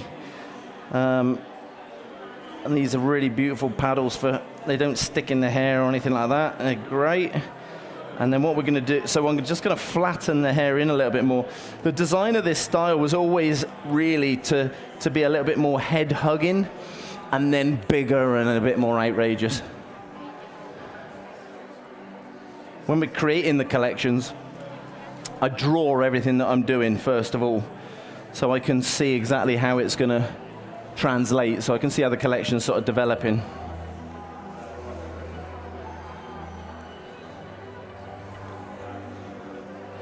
So guys, you might have seen, oh sorry. Sorry, go. You might have seen, I've just put in my little piece. So what I've done is just applied the pin to the wig cap. So I've just used that underneath. And then I've used one of these little hair bands, the ones that some people don't use much of, the ones with the little hooks on the ends. So obviously because it's a piece, we can't go pinning it because the fabric, the texture doesn't really work that well. So we've put this little piece around, tucked it in, wrapped it around twice, and then hooked it in again. And it means that it's going to stay all day. So now using the Revlon Professional Unique One dry shampoo. A lot of dry shampoos are a bit too powdery, and they tend to make you look like you've been antiqued, like somebody's hit you with a bag of flour. Not a good look, unless you're going for that look, I suppose. This is beautiful and it smells lovely. So I mean, for your clients to buy, they actually go crazy for it. But when I'm working with longer hair, it's so versatile. I can use it for loads and loads of different things. Whether I actually put it on the section before I curl it, that works really, really well. But obviously, if I'm going to be back combing or I'm going to be lifting the hair back up with my fingers, I need a little bit of grip on it, particularly with extensions, because the extensions were, I don't know, maybe 20, 22 inches possibly. They're quite long and soft. The condition's really, really good on them. So when we color them, we try to keep it as beautiful as possible. But even though we're kind of messing it all up afterwards, I need the condition to be there, but I then need the texture to be enough that I can kind of get my fingers into it and really open it up, which is what's going to happen now when I stop talking.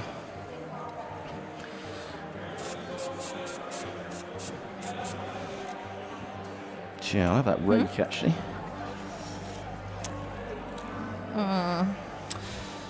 So, how are you getting on there, Joe? Yeah, good. We're going. I think you're going a bit bigger this time, aren't you? Yeah. You're going to go a bit.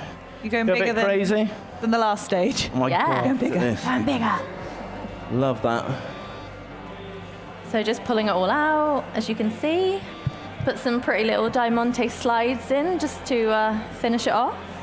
Yeah, the original shot was actually on a short head that Joe's doing was actually on a short head model, but we wanted to just use that as a bit of inspiration to create the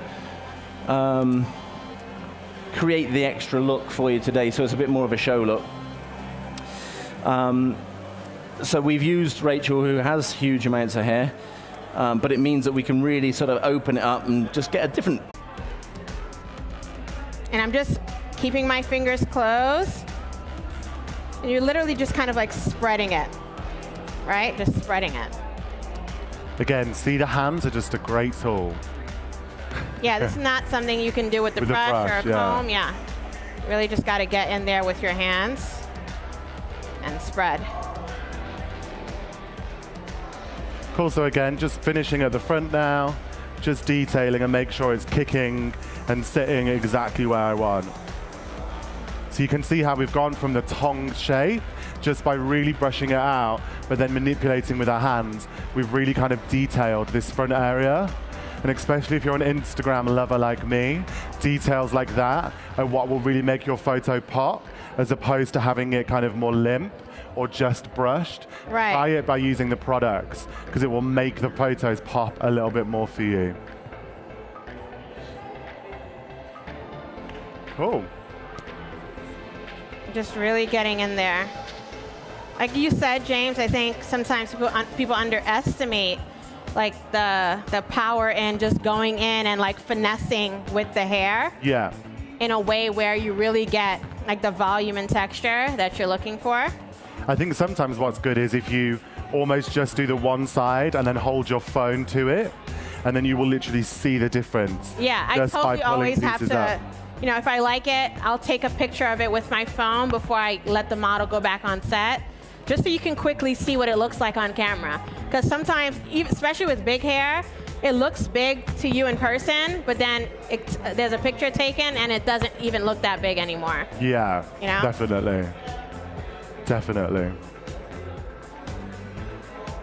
Just pushing through.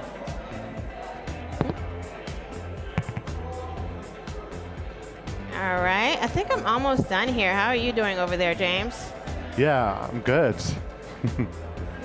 You stand up for me, hun. Let's get the Headstrong hairspray now. I'm just gonna hit her with some Headstrong to just get this hair out of her face.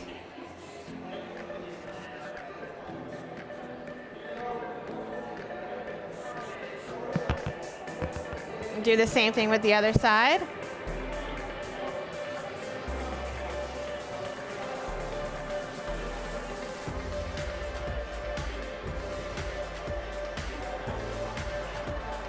Cool, so just to recap, what we did is started by using the shield, which is going to help to protect and hold the hair into place.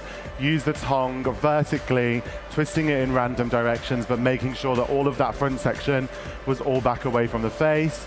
Brushing it out loads, and then kind of shaking it, spraying the undone texture spray to really elevate that texture. And then what we did is use the Got Grip and the hairdryer, and you can see what that's given is that beautiful 70s vibe. So cute, around the James. front. I love it. Thanks. Stand at the front for me, hun. So for Zara, what we did is tongue the hair away from the face on both sides. And remember, it's that using, and then I finish off with some Headstrong hairspray. And there you have big, sexy 90s supermodel hair. Yes. What do you guys think? Looks good? So we have a pre-done model hanging Yeah, bring around her out. somewhere. Where is she? There she is. Tell us about your look here, James. So, if you want to stand at the front for me, Hen. So this is the lovely Jess. So what we did on Jess is I coloured Jess's hair the other day and did like a really cool Billie Eilish root glow. So I wanted to work with something that would enhance that in a cooler way. So I started by applying lots of Brooklyn Bombshell Prep Spray, tied it into a really high ponytail, and then what I did through the ponytail is tongued it all in the same direction for one row and the opposite direction for the other row, and then left that to cool. Then what I did, similar to Zoe's, is really brushed it out and really distressed it. And you can see how it's kind of exaggerated and really brought out that texture in the back of her hair. Then through the front, we did a simple kind of finger wave. Pop your hair to the other way, to the right and left, to this way. Okay, so as you can see the detail through here, we have that finger wave. Now, a little tip for you, I don't actually finger wave hair with gel because I kind of find it quite hard to sculpt my way through. What I did is just wet it down a little bit with prep spray, waved it into position, and then I used a Headstrong hairspray and a hairdryer, and then kind of like dried it. What that does is it makes it a lot easier because I find when you use gel, it can be hard to manipulate the hair. Then again at the back, we just used the Vandal powder just to exaggerate it and give that a more kind of like 60s fluffy vibe. So we have Beautiful. 60s, 70s, and 90s. Yeah. It's missing the 80s. Taking you on a journey. Well, there Great, you if you have want to it. stand to the front for me. Great, so thanks guys. Thank you, We're going to guys. leave them there Thanks for for some having us. photos if you want to take any. Yeah, we'll leave them out for a sec.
Wow. Thank you very much to the wonderful team at Amika. And it's good to see a shell suit back in fashion there. James was rocking it, as always. Now, next up, we have a real treat. We have a Northern powerhouse who's won the British Hairdresser of the Year 2 times. He's also been a past president for the Fellowship of British Hairdressing. You probably don't need me to give you that big of introduction, but please, we'll welcome Andrew Collins and his creative team.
Hi everyone. Welcome to Pro Hair Live. It's great to see some friendly faces in the audience and lots of new faces as well. So I hope you enjoy our little presentation. We got a lot to show you, so we're going to get straight on with the show. Delighted to be here for the fellowship, as always. And I'll tell you a little bit more about the show. But first of all, give a warm welcome to two of the Andrew Collins creative team, Amy Frew and Carla Keating, and their models. No?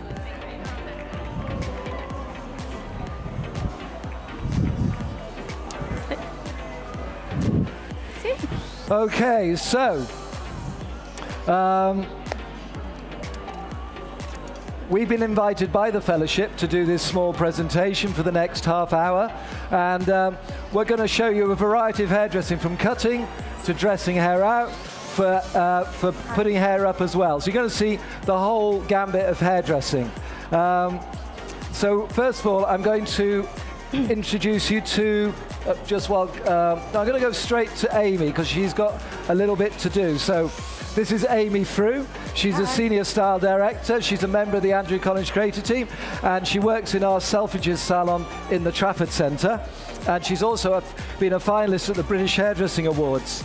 So, Amy, welcome. How are you today? I'm good, thank you. Good. So, looks like you're creating texture. Yep, texture. So today I wanted to create like a nice shape. We've coloured the hair previously, like pre-lightened it all, then used TG Copyright to tone the roots a little bit pinker, fade into the and heat it up, let it cool down, and then it's set to go. Okay.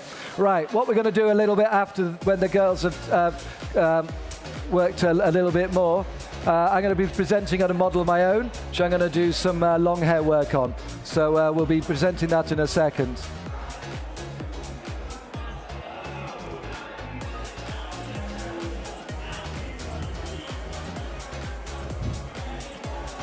So you can see Carla is now taking sections, and she's fanning around from the crown.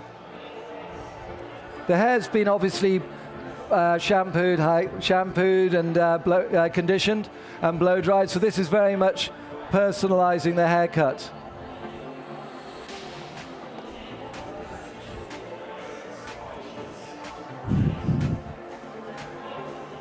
So great. So it's got this slightly page boy feel, but then with lots of texture running through it as well.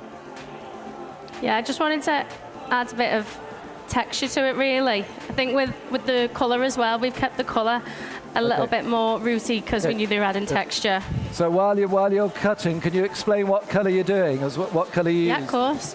So the last time I coloured Amy's hair, she had a bleach tint and tone. We kept it quite white, and then this time I just wanted to stretch her root down so it didn't look too rooty as well, so it looked like it was meant to be there. So I did quite chunky sections, even though you can't see them, because Amy's hair is quite fair naturally. And which was very much based on dual texture and getting some shape and some width, which is very much sort of back in fashion now. There's a big trend with the 90s and the hair just and being a little bit sort of working really lots of textures and creating some really strong shapes. And this is it makes hairdressing very, very creative. I mean, one thing Amy is she never likes to really copy. She just always wants to work with her own ideas and create her own textures. And I think as you see this develop, you'll see this dual texture running through the hair. So, just checking our time, we've got this is looking fantastic. You can see already the shape coming into play. Lots and lots of texture. I think with this, I just kind of like to work a little bit random, really, and just have a look at where the hair needs a bit more texture and things like that. The main thing was I wanted to keep the length and quite full through there, so it is disconnecting that hair, really. And you can just see how it falls, so you can just keep going through the hair. Both both Amy and Carla, although they're absolutely at the top of their game in the salons where they're at the highest level, which is the Senior Style Director, they both trained with the organisation. Amy, I'm right in thinking, did your level 3 with us, yes? Yeah. And although you did train, you trained from. Yeah, because we have, I can see members of the training team here. We have Jane and Francesca and Nikki, and also I can see I can see those that have trained with us and then graduated with us, and I can see members of the team as well. But one thing that everyone has in common, as I say, is on the stage here, is that they joined from school, and Andrew Collins is a training provider. So we train not only our own apprentices, but also apprentices from local salons. So we train for about 110 salons within the Northwest region. So that might be something you might be interested in. I know the debate about apprenticeships and attracting hairdressers into apprentices into hairdressing is quite a topical thing, particularly in London, which is showing great shortages. But here in the Northwest, we have a strong reputation, and therefore we are already interviewing for the next cohort, the next intake.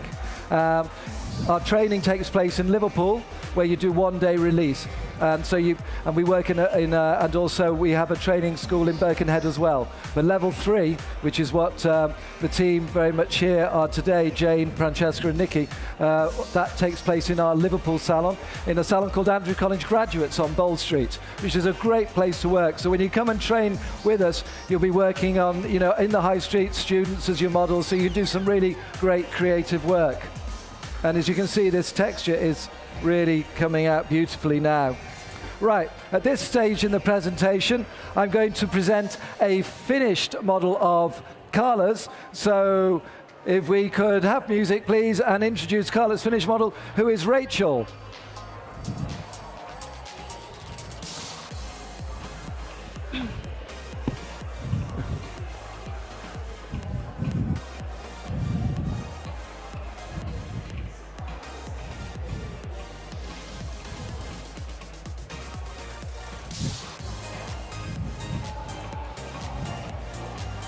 Oh, hi. So this is my other model, Rachel. With Rachel's hair, there was quite a lot more weight in the cut before, and we just wanted to give it a little bit more sharpness. It was kind of in between like a bob and a short haircut, and we just wanted to take that little bit further and chop it off, basically. Rachel's main thing is that she likes to have a bit more length, so we've kept some fringe, and I've just texturized a lot of the hair, really. It needs, something like this needs quite a lot of texture, and pretty much scissor over combed the back of the hair. And just when you're styling something like this, I didn't really like to blow dry it too much. You don't want it to look a bit frumpy. So I've pretty much blasted the hair using a Denman just to keep it a little bit smoother. If there's any parts you need to smooth over, but you don't want to lose that kind of scruffier look. So I'm just going to work some product into that to just finish that look off. So while you're working, Rachel is multitasking, because Rachel is doing styling with us today. We also have Liz here in the front, Liz Collins, for makeup. And Liz and I have worked together on shoots and shows for as long as, for a long time. But also Liz is involved with the styling of the show with Rachel. But Rachel was in the car today. We were traveling here from Liverpool, and she said she really fancied having a haircut. So Amy said, Carla said, I got time. So we had a spare outfit. So as you see, I thought that was excellent modeling as well. She's also a busy stylist in one of our salons. So she really has, she can wear many hats here. Haircut looks great. I'm just working a little bit of Andrew Collins Co. Dry shampoo, just to working that texture a little bit more. Very good. It's a great dry shampoo because it's not too heavy. You don't get any of that white dust on it that you sometimes got on dry shampoos. And now I'm just going to work a little bit of clay in. The good thing about it is it's already quite textured, so you don't need to overload the hair with product. And then you can just work a little bit of spray in if we need to after that. Also, Co by Andrew Collins. Okay, right, well in a second I'm going to do a little bit of long hair work myself, but this texture looks fantastic. And you know what, the thing that's really important, we talked a bit about training. There's been big developments in apprenticeship training, which I'm sure you're aware of that. One's called the endpoint assessment, where you have to do a restart haircut as part of your exam after 2 years. So I think it's really, really important as hairdressers that we really show as many short haircuts on our Instagram feed. Color is great and long hair is great, but we really need to put as many short haircuts out there, because short haircuts is the way that we can really develop our skills. And this haircut here is, in fairness to, you get your haircut in the salon by many stylists, don't you, as well? So it's great. I mean, it is just great that how good short hair can look, and the color looks great as well. But again, I've slightly got that slightly sort of heavy sort of front, that 80s feel coming through the hair, and it looks fantastic. Okay. Go. Okay. No? Right, well, we'll just take that with a little bit of Co by Andrew Collins dry shampoo and a little bit of clay. Very dry, quite a matte clay. The Andrew Collins clay is excellent, you'll find. So that looks fantastic. Thank yeah. you. Anything else? Do you like it, Rachel? It looks fantastic. I mean, it really is great. And thanks for just diving in and there we go. So let's see the finished look for Rachel. Thank you. Think we got some music again. Music. It's on. No. Okay. Right. So if you just take a seat, that's great.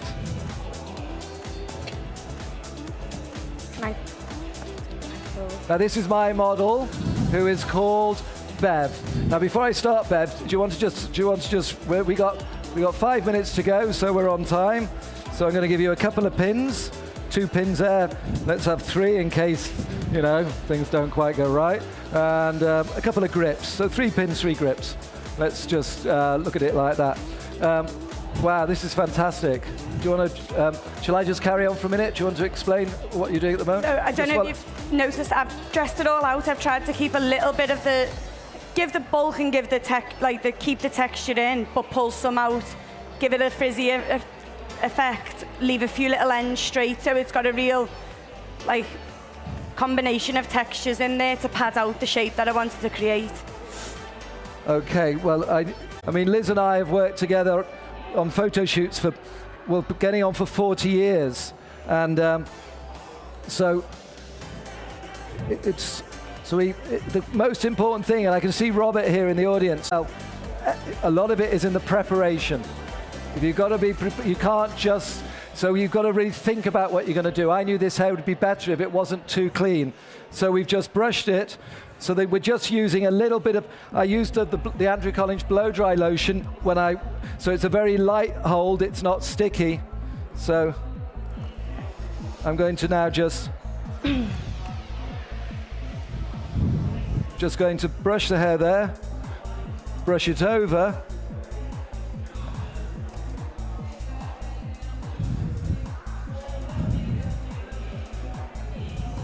And then just twist here, hold, twist, hold. So it's tight, that has to be tight. You then use a clip, right round. So I'd use a long pin. These 3-inch pins are the only pins to use. Anything less, the 2-inch ones are too soft. They've got to be really firm. These are.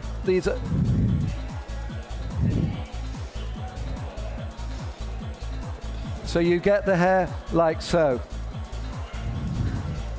I then use a comb. Where's my comb?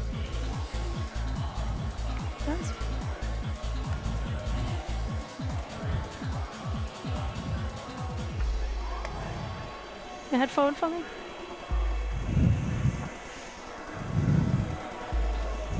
And I'm just going to tease it. So again, inspired by Scarlett Johansson at the BAFTAs.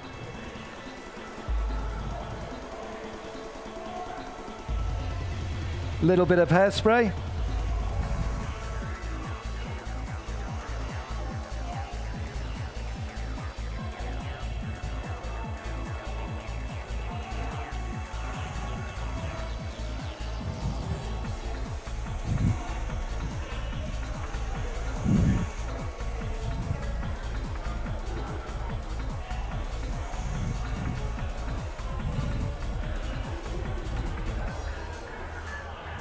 Just put a grip in there.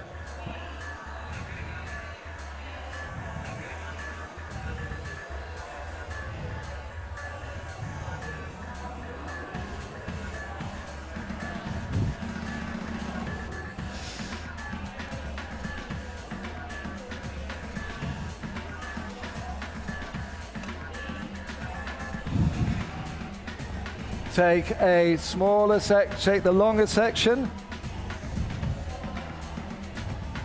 Whoa, whoop. I'd normally have to go to dispenser, get a new brush, put it in the sterilizer and find another brush, but we haven't got time.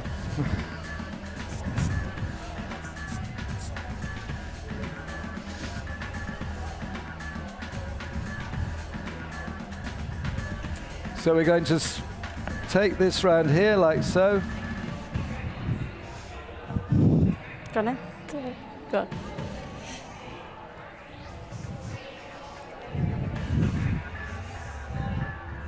And swirl this into here.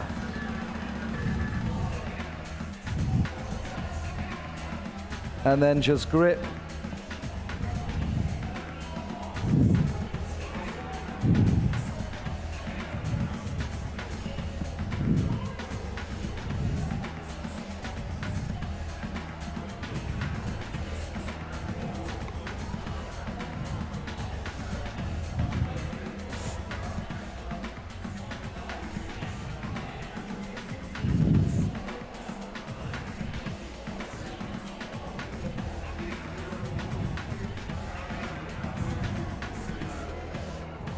Right, girls, do you want to explain what you're doing? Just one. Yep, so I'm just using a little bit of the Andrew Collins Co hairspray, just working it through the hair. It's really quite well to build up. You can build up and use it. It's not too stiff. You can build up and use it in. So it's great for looks like this because you can just keep adding to the hair.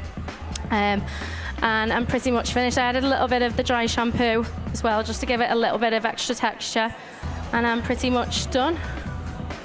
So I've finished as well now. So as you can see, the texture is quite workable. You can mould it to different shapes.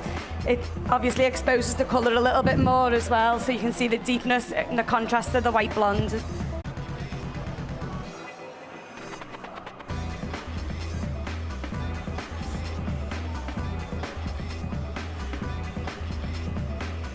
So it just brings it nice. So if you're doing a shoot, that would be something like you're doing, trying to just get two or three different looks out of one hair, but just swirled round into the hair, into the back, and then coming round like so. So if you can just stand there. So that's my finished look. And Amy, would you like to if you just like to stand there a second?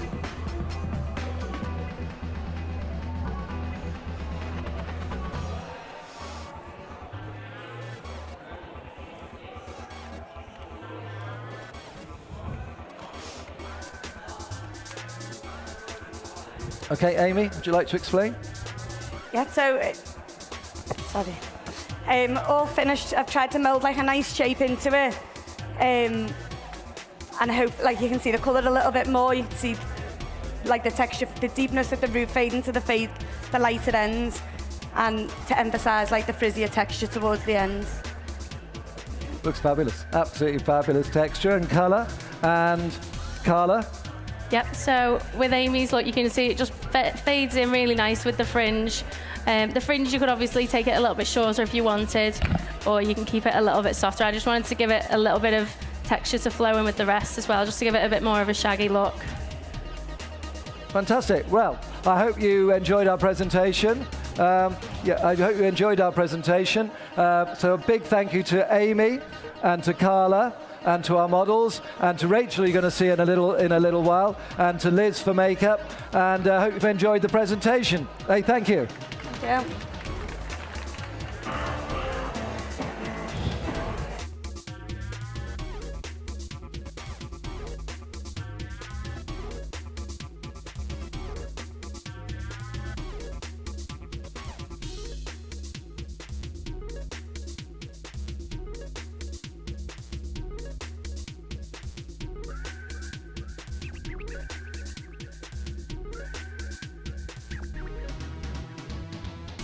Rachel.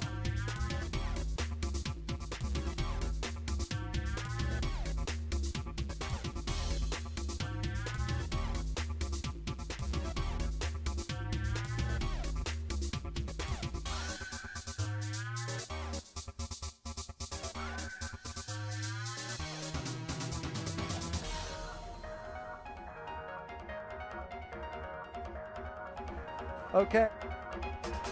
Thank you very much, and enjoy the rest of the presentation. Thank you very much, and thank you to Amy, and to Carla, and to the models, and to Liz, and enjoy the rest of the afternoon. I'm going to be doing a chat in a second, so thank you very much. Bye-bye.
Thanks. Good afternoon, everybody. My name is Chelsea. I'm here on behalf of L'Oreal Professional, and it gives me enormous pleasure to welcome to the stage Sarah Clark-Lees and also Claire Murphy of the Saks Art team. We're going to be creating 4 different looks for you using wigs, and we've got some really amazing work in store for you. So without further ado, I'm going to hand over to Sarah first of all.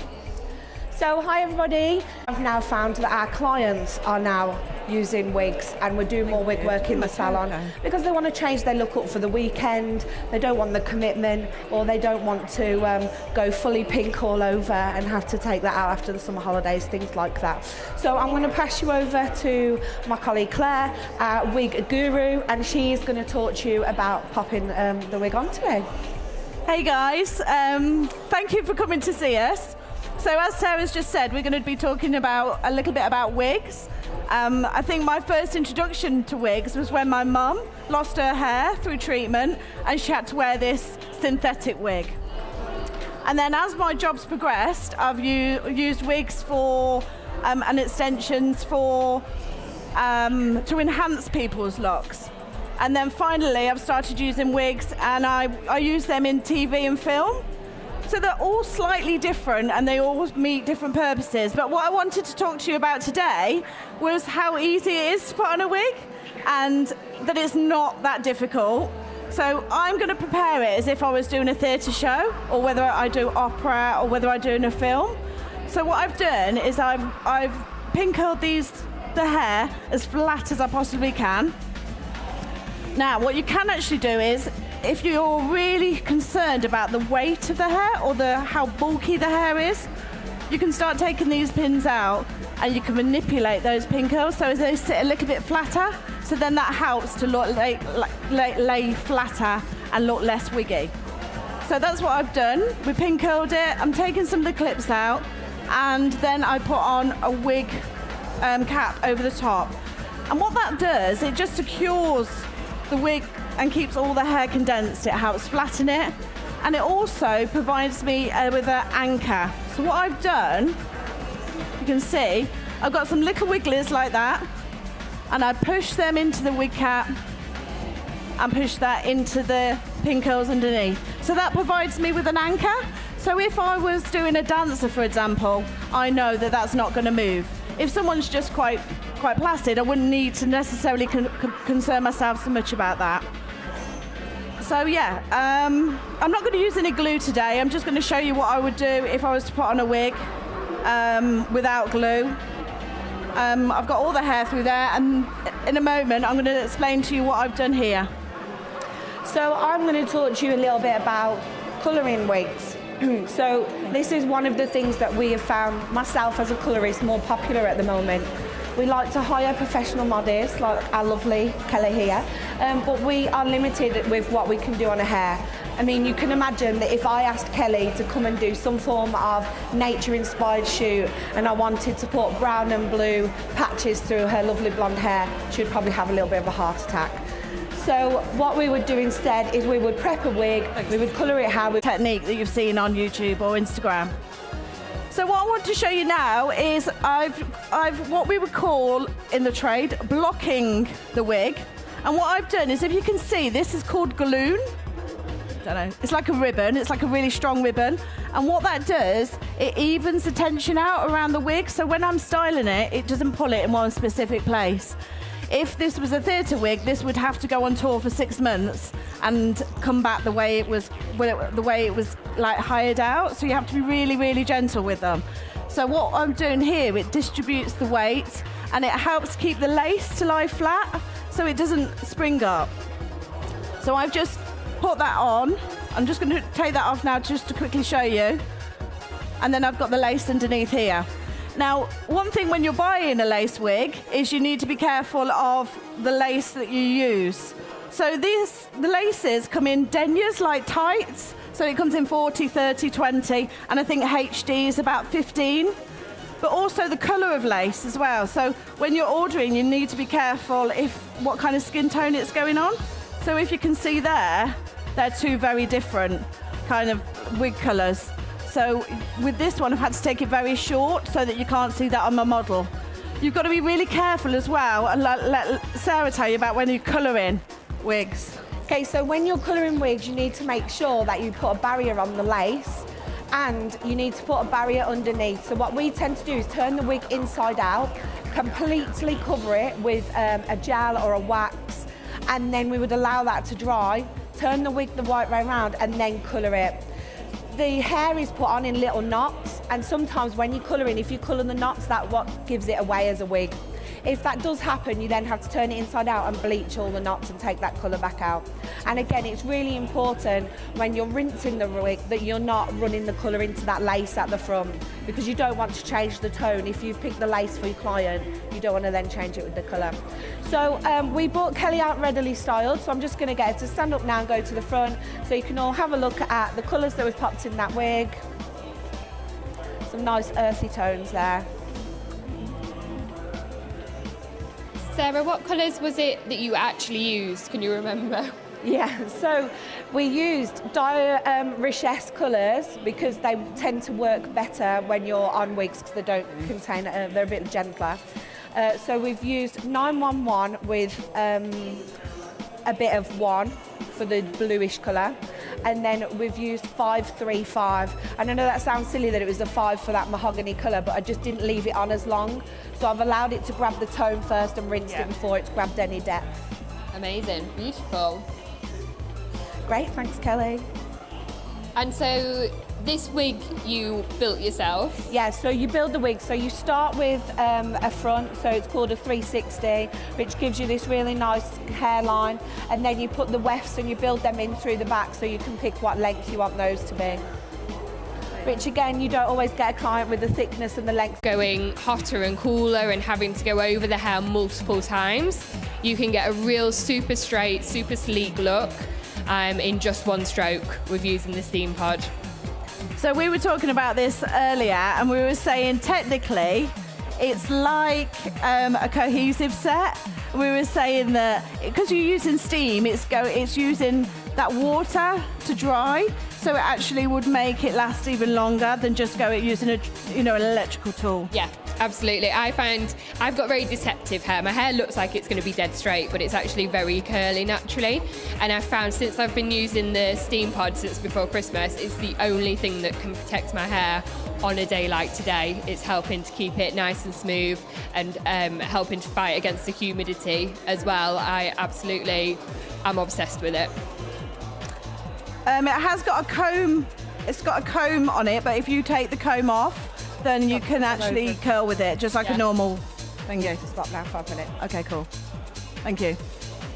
Sarah's going to finish off that.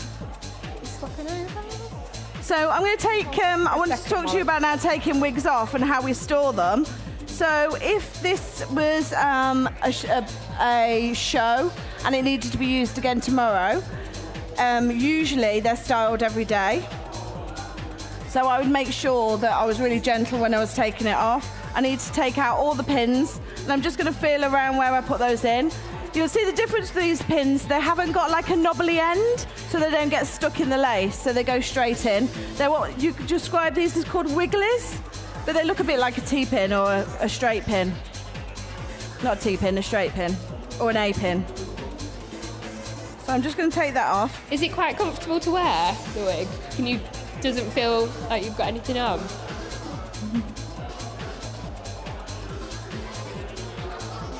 Sorry. Okay. And so how do you store your wigs, Claire, to keep them safe? Is there a certain regime that you go through when you're looking after them? Yeah, so what I'm going to do now is I'm going to take it off and put it straight back on the block.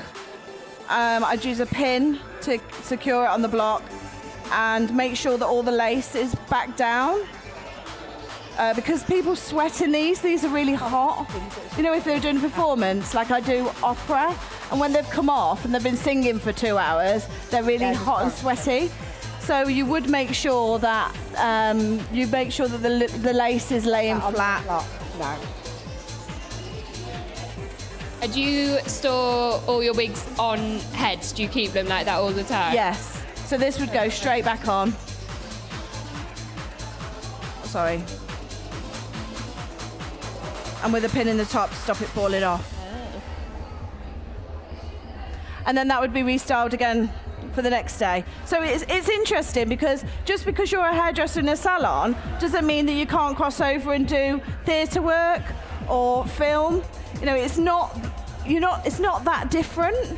I mean, wiggies are very good and very professional. I'm not a wiggy, I'm a hairdresser who does wigs as opposed to a wiggy that's been trained from scratch But what's interesting is that we have got choices about, we don't have to always be in a salon. That's what I'm trying to say. It's not too different. The skills that you've got are transferable. How did you learn or kind of get into working with wigs? Is it self-taught? Was it something you were interested in? You could self-teach yourself, but I was given the opportunity to be a trainee on an opera, and then I learned how to put on wigs on men, and I learned how to dress wigs, which you dress anyway. You know, you put rollers in anyway, so that's transferable. You know about hairlines, you know about heated equipment. Then they set everything in an oven, which I find really odd. They set it and put it in an oven because they can literally take it off, and then they dress it out. But because I did learn that, the opportunity for me now, I feel very lucky, but now I can do film and I can do theatre. So I just wanted to say to you guys, like, it's not that hard, it's not that difficult, it's just an extra skill that you'd need to learn, and you've got a whole nother career ahead of you as well. And I feel very lucky that I'm able to have done that. So what about cutting wigs? So I spotted you cutting one of them earlier. Do you have to cut differently? Do you have to be a bit more aware, or do you just cut it like it is normal hair? You would treat it like normal hair, but you do tend to try and keep the ends a little bit more solid, just because the hair wefts tend to come a little bit rattier towards the ends. Yeah. While we're back to me, I'm just going to show you now my lovely Grace. So I opted for, Grace is a little bit the opposite way round. So normally I would use a wig to hide the fact that someone has got normal hair and they want to have a bit of a vibrant colour. But on Grace, we actually used a natural colour wig, and underneath I've actually coloured her hair this really nice Pantone colour of the year I decided to go for today. And we've just put a little bit of a Stelia money piece at the front, just for a little bit of difference. And the difference with when you use blue colours and things like that on human hair is you have to lift it to get that really good base first. So I've had to pre-lighten the hair so it's nice and clean. I've had to pre-tone it to take out all of the original warmth. I've then gone in with the colour that I wanted it to be, gone over the top with Majorelle Glow just to give it that really, really nice glossy shine. And now Grace has got a nice natural vibrant colour hidden underneath that wig. So if you'd like to. So you said that you pre-toned, Sarah. What did you pre-tone with? So was it quite warm when you lifted it up? So I'm quite lucky really that Grace has quite a pale base, but I did have to lift it up quite a lot and it was still quite warm. So I've pre-toned using Luo. So I've done the famous Luo P01 210 mix that creates that lovely gorgeous denim colour. I've then gone over it using half clear and half Alpoint 10 with the new Majorelle, and I just find the new Majorelle Glow just going over the top just throw off that really nice shine. I have opted for a slightly steelier finish, and I've put a little bit of 911 with a dot of black just around the front. Again, for the opposite reason, so that it doesn't look like a wig. I want this to look like nice, expensive, natural hair. Right. And then I'm just going to get you to go and have a little wander. Yeah, thank you very much. That is beautiful. Could I just have a little bit of oil, please, Estelle? Sorry, guys, I'm just taking a little while here. So we just wanted to show you another look. Underneath there, what we did earlier was we tongued these all different ways, all different directions, just to give a nice curl result. As you can see, we pinned it with Kirby grips, and then we've had it under that wig.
Hello.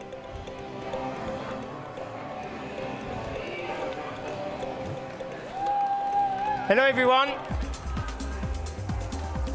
Go ahead, take a seat. Right. The video is just to give you a little bit of an idea of what we're doing. But before we start, let me introduce you to my team. Here we got Kerry Cushion, that's my art director, Kerry Cushion. Hi. And then Gosha Tsigan. Hi. Gosha's Polish, and Kerry's Welsh. And she's very sad today because Saturday there was a sad moment. Wales lost against France. But I don't care about rugby. What I care about is our industry. What I care about is hair, is what we do. So today I want to share about a few concepts that we have. You know, as a Revlon ambassador, we travel the world, we do lots of things, but we carry the flag for our industry, for what we want to do in the future. Because you know, there's one thing that we always do is we upload the past, we upload what we see, but really what's important is about the future, and the future is you. So today it's about sharing ideas and sharing things that will fuel you with a passion. Kerry will talk about the colors that she's done, and also on the two different looks.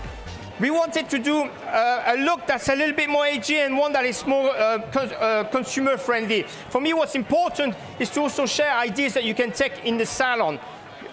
Kerry, do you want to? So, as Robert just said, we wanted to show you a complete contrast in terms of colouring, so one extreme to the other. At our salon in Kingston, we work with Revlon Professional, and they've just brought out 2 new ranges within the last 6 months. And one a shade pastel and bright shades of semi-permanent glossing. And on Ellen here, I've used the 700 mixed with a clear gloss, which gives you a really faded mint green. And towards the ends, I've gone with a slightly brighter green. And of course, Billie Eilish is so hot right now. She's on the cover of British Vogue. There's been so many inspired looks this weekend from her. So I sort of took the colorway from her current look and just changed the style. This has actually had about 5 or 6 washes as well. So it's a really stable pigment, and it doesn't fade out like most pastels. So it's been really popular in the salon this summer, next summer. And over on India's hair was completely natural when I colored it. She'd never colored it before. And I really wanted to stay away from pre-lighteners and bleaching agents. And I've actually used a range called Color Sublime, which is an ammonia-free permanent range from Revlon, which actually lifts really well for an ammonia-free blonde.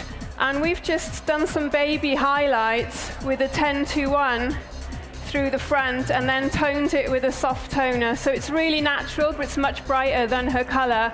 Again, with no pre-lighteners or bleaching, so it's really gentle on the hair. Thank you, thank you. And as you can see on India's look, you know, what was important to us is to keep a look that's really easy to do in the salon, something that is very commercial, you know, where the sides, you've got a bit of softness, when you've got a complete asymmetry. That's one thing that I always say, you know, even when we do, you know, avant-garde work or anything, it's very important to get your message clear. So when you're creating a haircut, for instance, you know, often I would always advise when you're doing an asymmetry, make the asymmetry obvious. Because if it's just slightly asymmetric, the people looking at it will not understand, was it an error? Did you mean to do it? But when you really go extreme, it becomes obvious. And, you know, we got to remember that haircuts are like a message. You know, haircuts, you know, for our clients, but also what we do, we send messages, and some are verbals and some are just through visual things, you know. So the technique here was very simple. As you can see, do you want to turn around actually?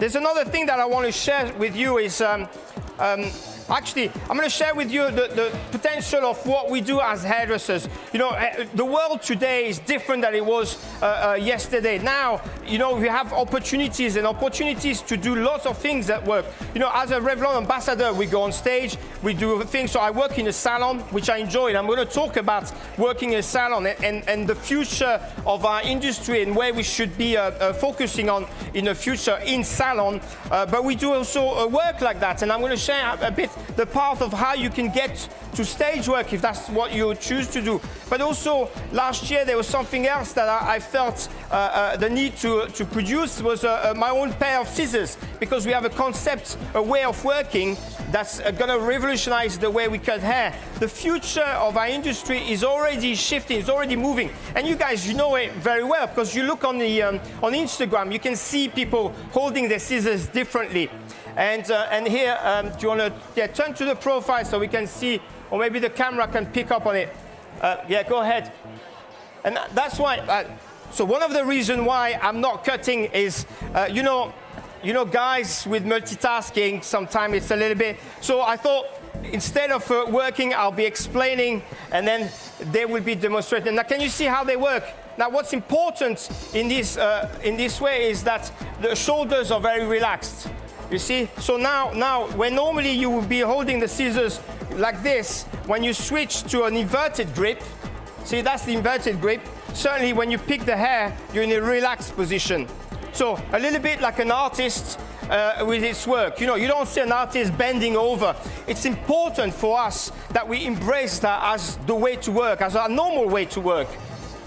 For the future, this is for the future generations. We're already hairdressers. But the new guys that are going to come and wants to learn hairdressing, we want to make sure that we give them a healthier way of working, but also one that is very creative, that allows open cutting angles. And then, as you can see with Kerry, see how you can reach the fringe very easily. Kerry, do you want to say a few words of how it feels with the... Yeah, when you're cutting with E-Blade, I use the T1000, so I've got the smaller handle, but it's really secure in your hand, especially if you're working along the skin of the forehead, around the eyes. You really want your scissors really stable. And with this blade, I do a lot of sport, so I get quite a lot of aches and pains in my shoulders. But with this blade, I just rest it on the forehead. My arm's relaxed, my wrist is relaxed, and it's so steady. There's nowhere for it to go. You're using the curve of the forehead as well as you're cutting, so you're actually getting a really, really precise line every time. See, what I'm not going to do is do you like a sales pitch about, you know, if you want to have a look, you can go on the website, it's fine. But here, what I want to talk about is the advantage of working that way. You know, the scissors are only the tool to allow to work this way, but working this way is very important. So when you want to reach different area, you can reach in many ways. And again, it's very simple to then switch to a more conventional way. Now you've seen it on Instagram as well, the Eastern grip. So this is again another way, and another way to keep your wrist very relaxed. So you can imagine. I mean, I had an accident which blocked my wrist, and that's kind of one of the reasons why I developed these scissors. But this is how I work. So this is really the concept between the E-Blade is the brand that I brought on.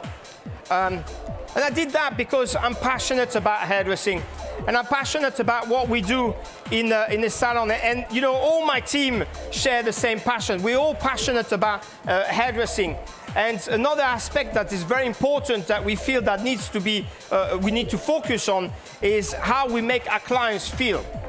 You know, in the future, you know, how are we going to be between, you know, technology coming into the salon? And we've seen it already in the shops. You know, when you go to the till, you just have you don't have a person anymore. You know, and this is things that could come in the salon if we don't think about how we work. And for me, what's very important is when we work with our client is to share our knowledge and to help them with their identity. You know, often people come in the salon and they search for that. And I think the future is where we have to make a stronger connection with our clients. So you can see, did you go scissor over comb with Gosha? So Gosha's our team member. So last year we did a show in where we went to Spain, we went to Italy, and then we performed and did lots of different, really cool different looks. But here we wanted to show you the scissor over comb technique. Again, very simple, but very. So this is where you switch to classic.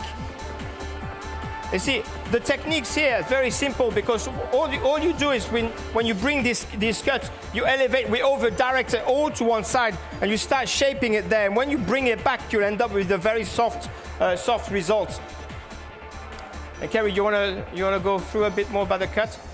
Yeah, the cut we've done on Ellen today. So she's got a very short fringe that we've taken right back behind her ears, both sides. And I've just clipped off the side panels here.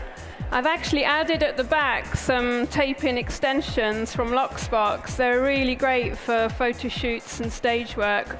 And also really popular in the salon as well. They're really easy to use and really easy to look after. And Luxbox, isn't it? Luxbox is another friend of ours. Luxbox, the person behind Luxbox is Michelle Griffin. Michelle Griffin is also an ambassador for Revlon. And that's what I'm talking about. The future of our industry has opened opportunities. You can, if you have an idea, you can develop, And what I think is important is to really, I remember being young and looking up to people like Vidar Sassoon, and I used to look at their work. And, to me, I remember that time when I looked it up and I thought, it felt a bit like Everest. It felt like this is no way, this is too big for me to climb, But that was my path. I wanted to, I wanted to be somebody like that and do things that are interesting. But then what you do is you need, once you have a path, and that's really important, you need to have a path to your direction, but then you need fuel, something that fuels you to carry on. And the things to carry on is to not always look at the top of the mountain because it can be scary and off-putting. So it's important to look at different people, especially people that makes you feel, I can do that. So when you look online, you look on like Instagram and things like this, have a look, pay attention to people that make you feel, I can do that. And then the next stage is you go ahead and do it. And then you have an ideas and you go ahead and do it. It's about taking courage, but really the main thing is you have to have a path and a fuel to carry on, because it takes a lot of energy and a lot of hard work to get to where you want. I just want to talk about Ellen's cut because I know when you look, it looks like I'm randomly chopping bits of the hair, but we've actually, for this cut, we use the crown as the central focal point of the cut. And then everything is lifted and sectioned from the crown. So we would start here, and as you can see, even though it's very textured at the back, I don't know if you can actually see on the camera, but the line itself is actually very blunt and very precise. It looks really messy and textured, but there's a really structured haircut underneath. So it's the same every side, from the back, and then from the front it will start shorter and get longer. And when you get to the fringe, then obviously you need to disconnect because you need the length at the front. So even though it's I think these haircuts are going to be really popular this summer. They're really easy to wear.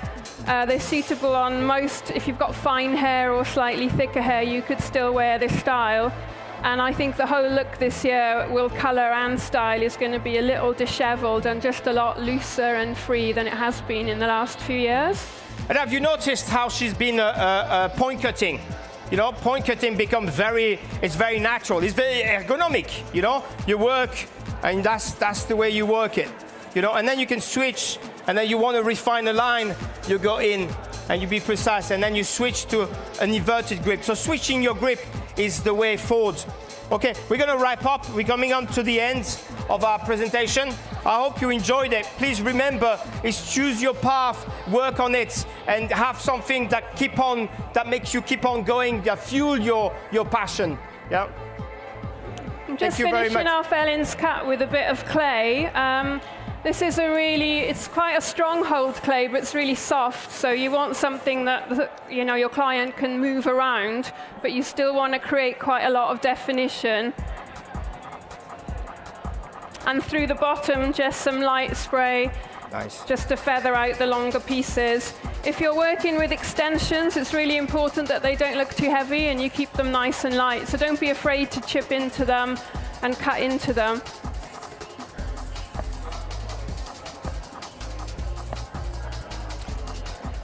Okay, I hope you enjoyed our presentation. We're coming to the end. Thank you very much for your attention. Thank you. Have a good rest of the day.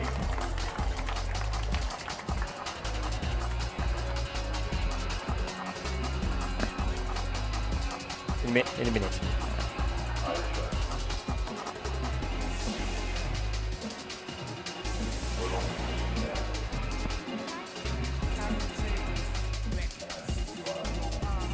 They were.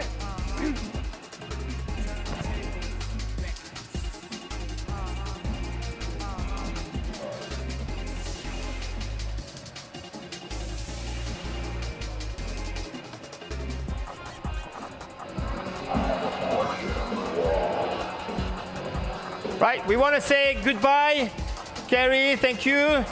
Thank you very much, Gosha, and thank you very much. Stick around, you got some fantastic artists coming next. You'll see they do some amazing work. Thank you, goodbye. Oh, yeah.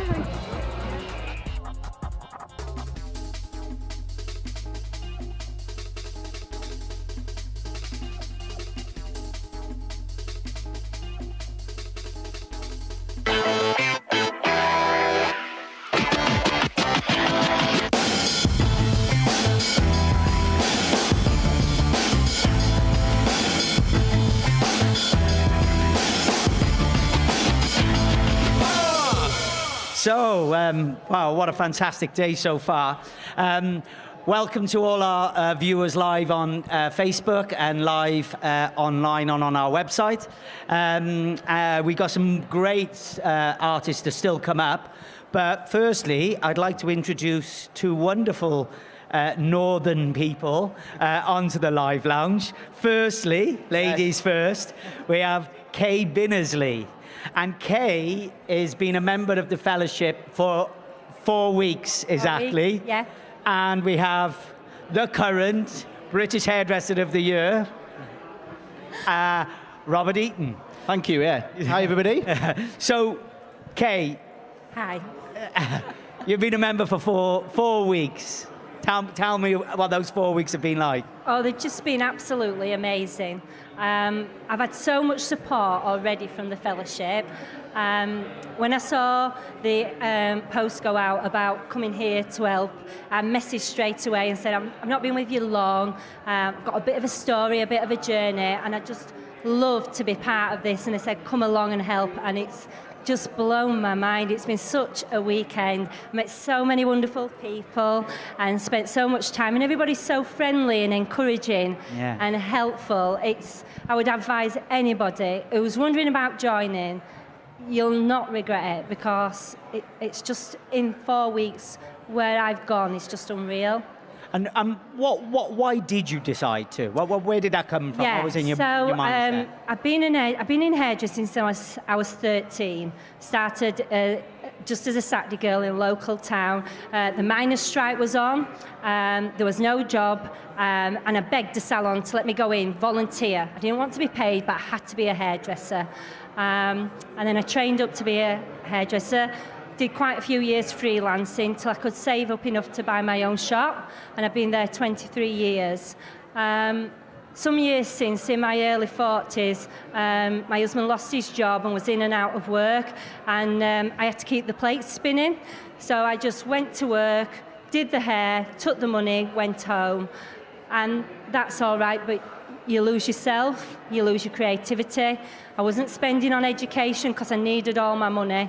And it got to the back end of 2018, beginning of 2019, and I thought, I can't carry on. It's not fair on them guests. It's not fair on me, because there's something deep inside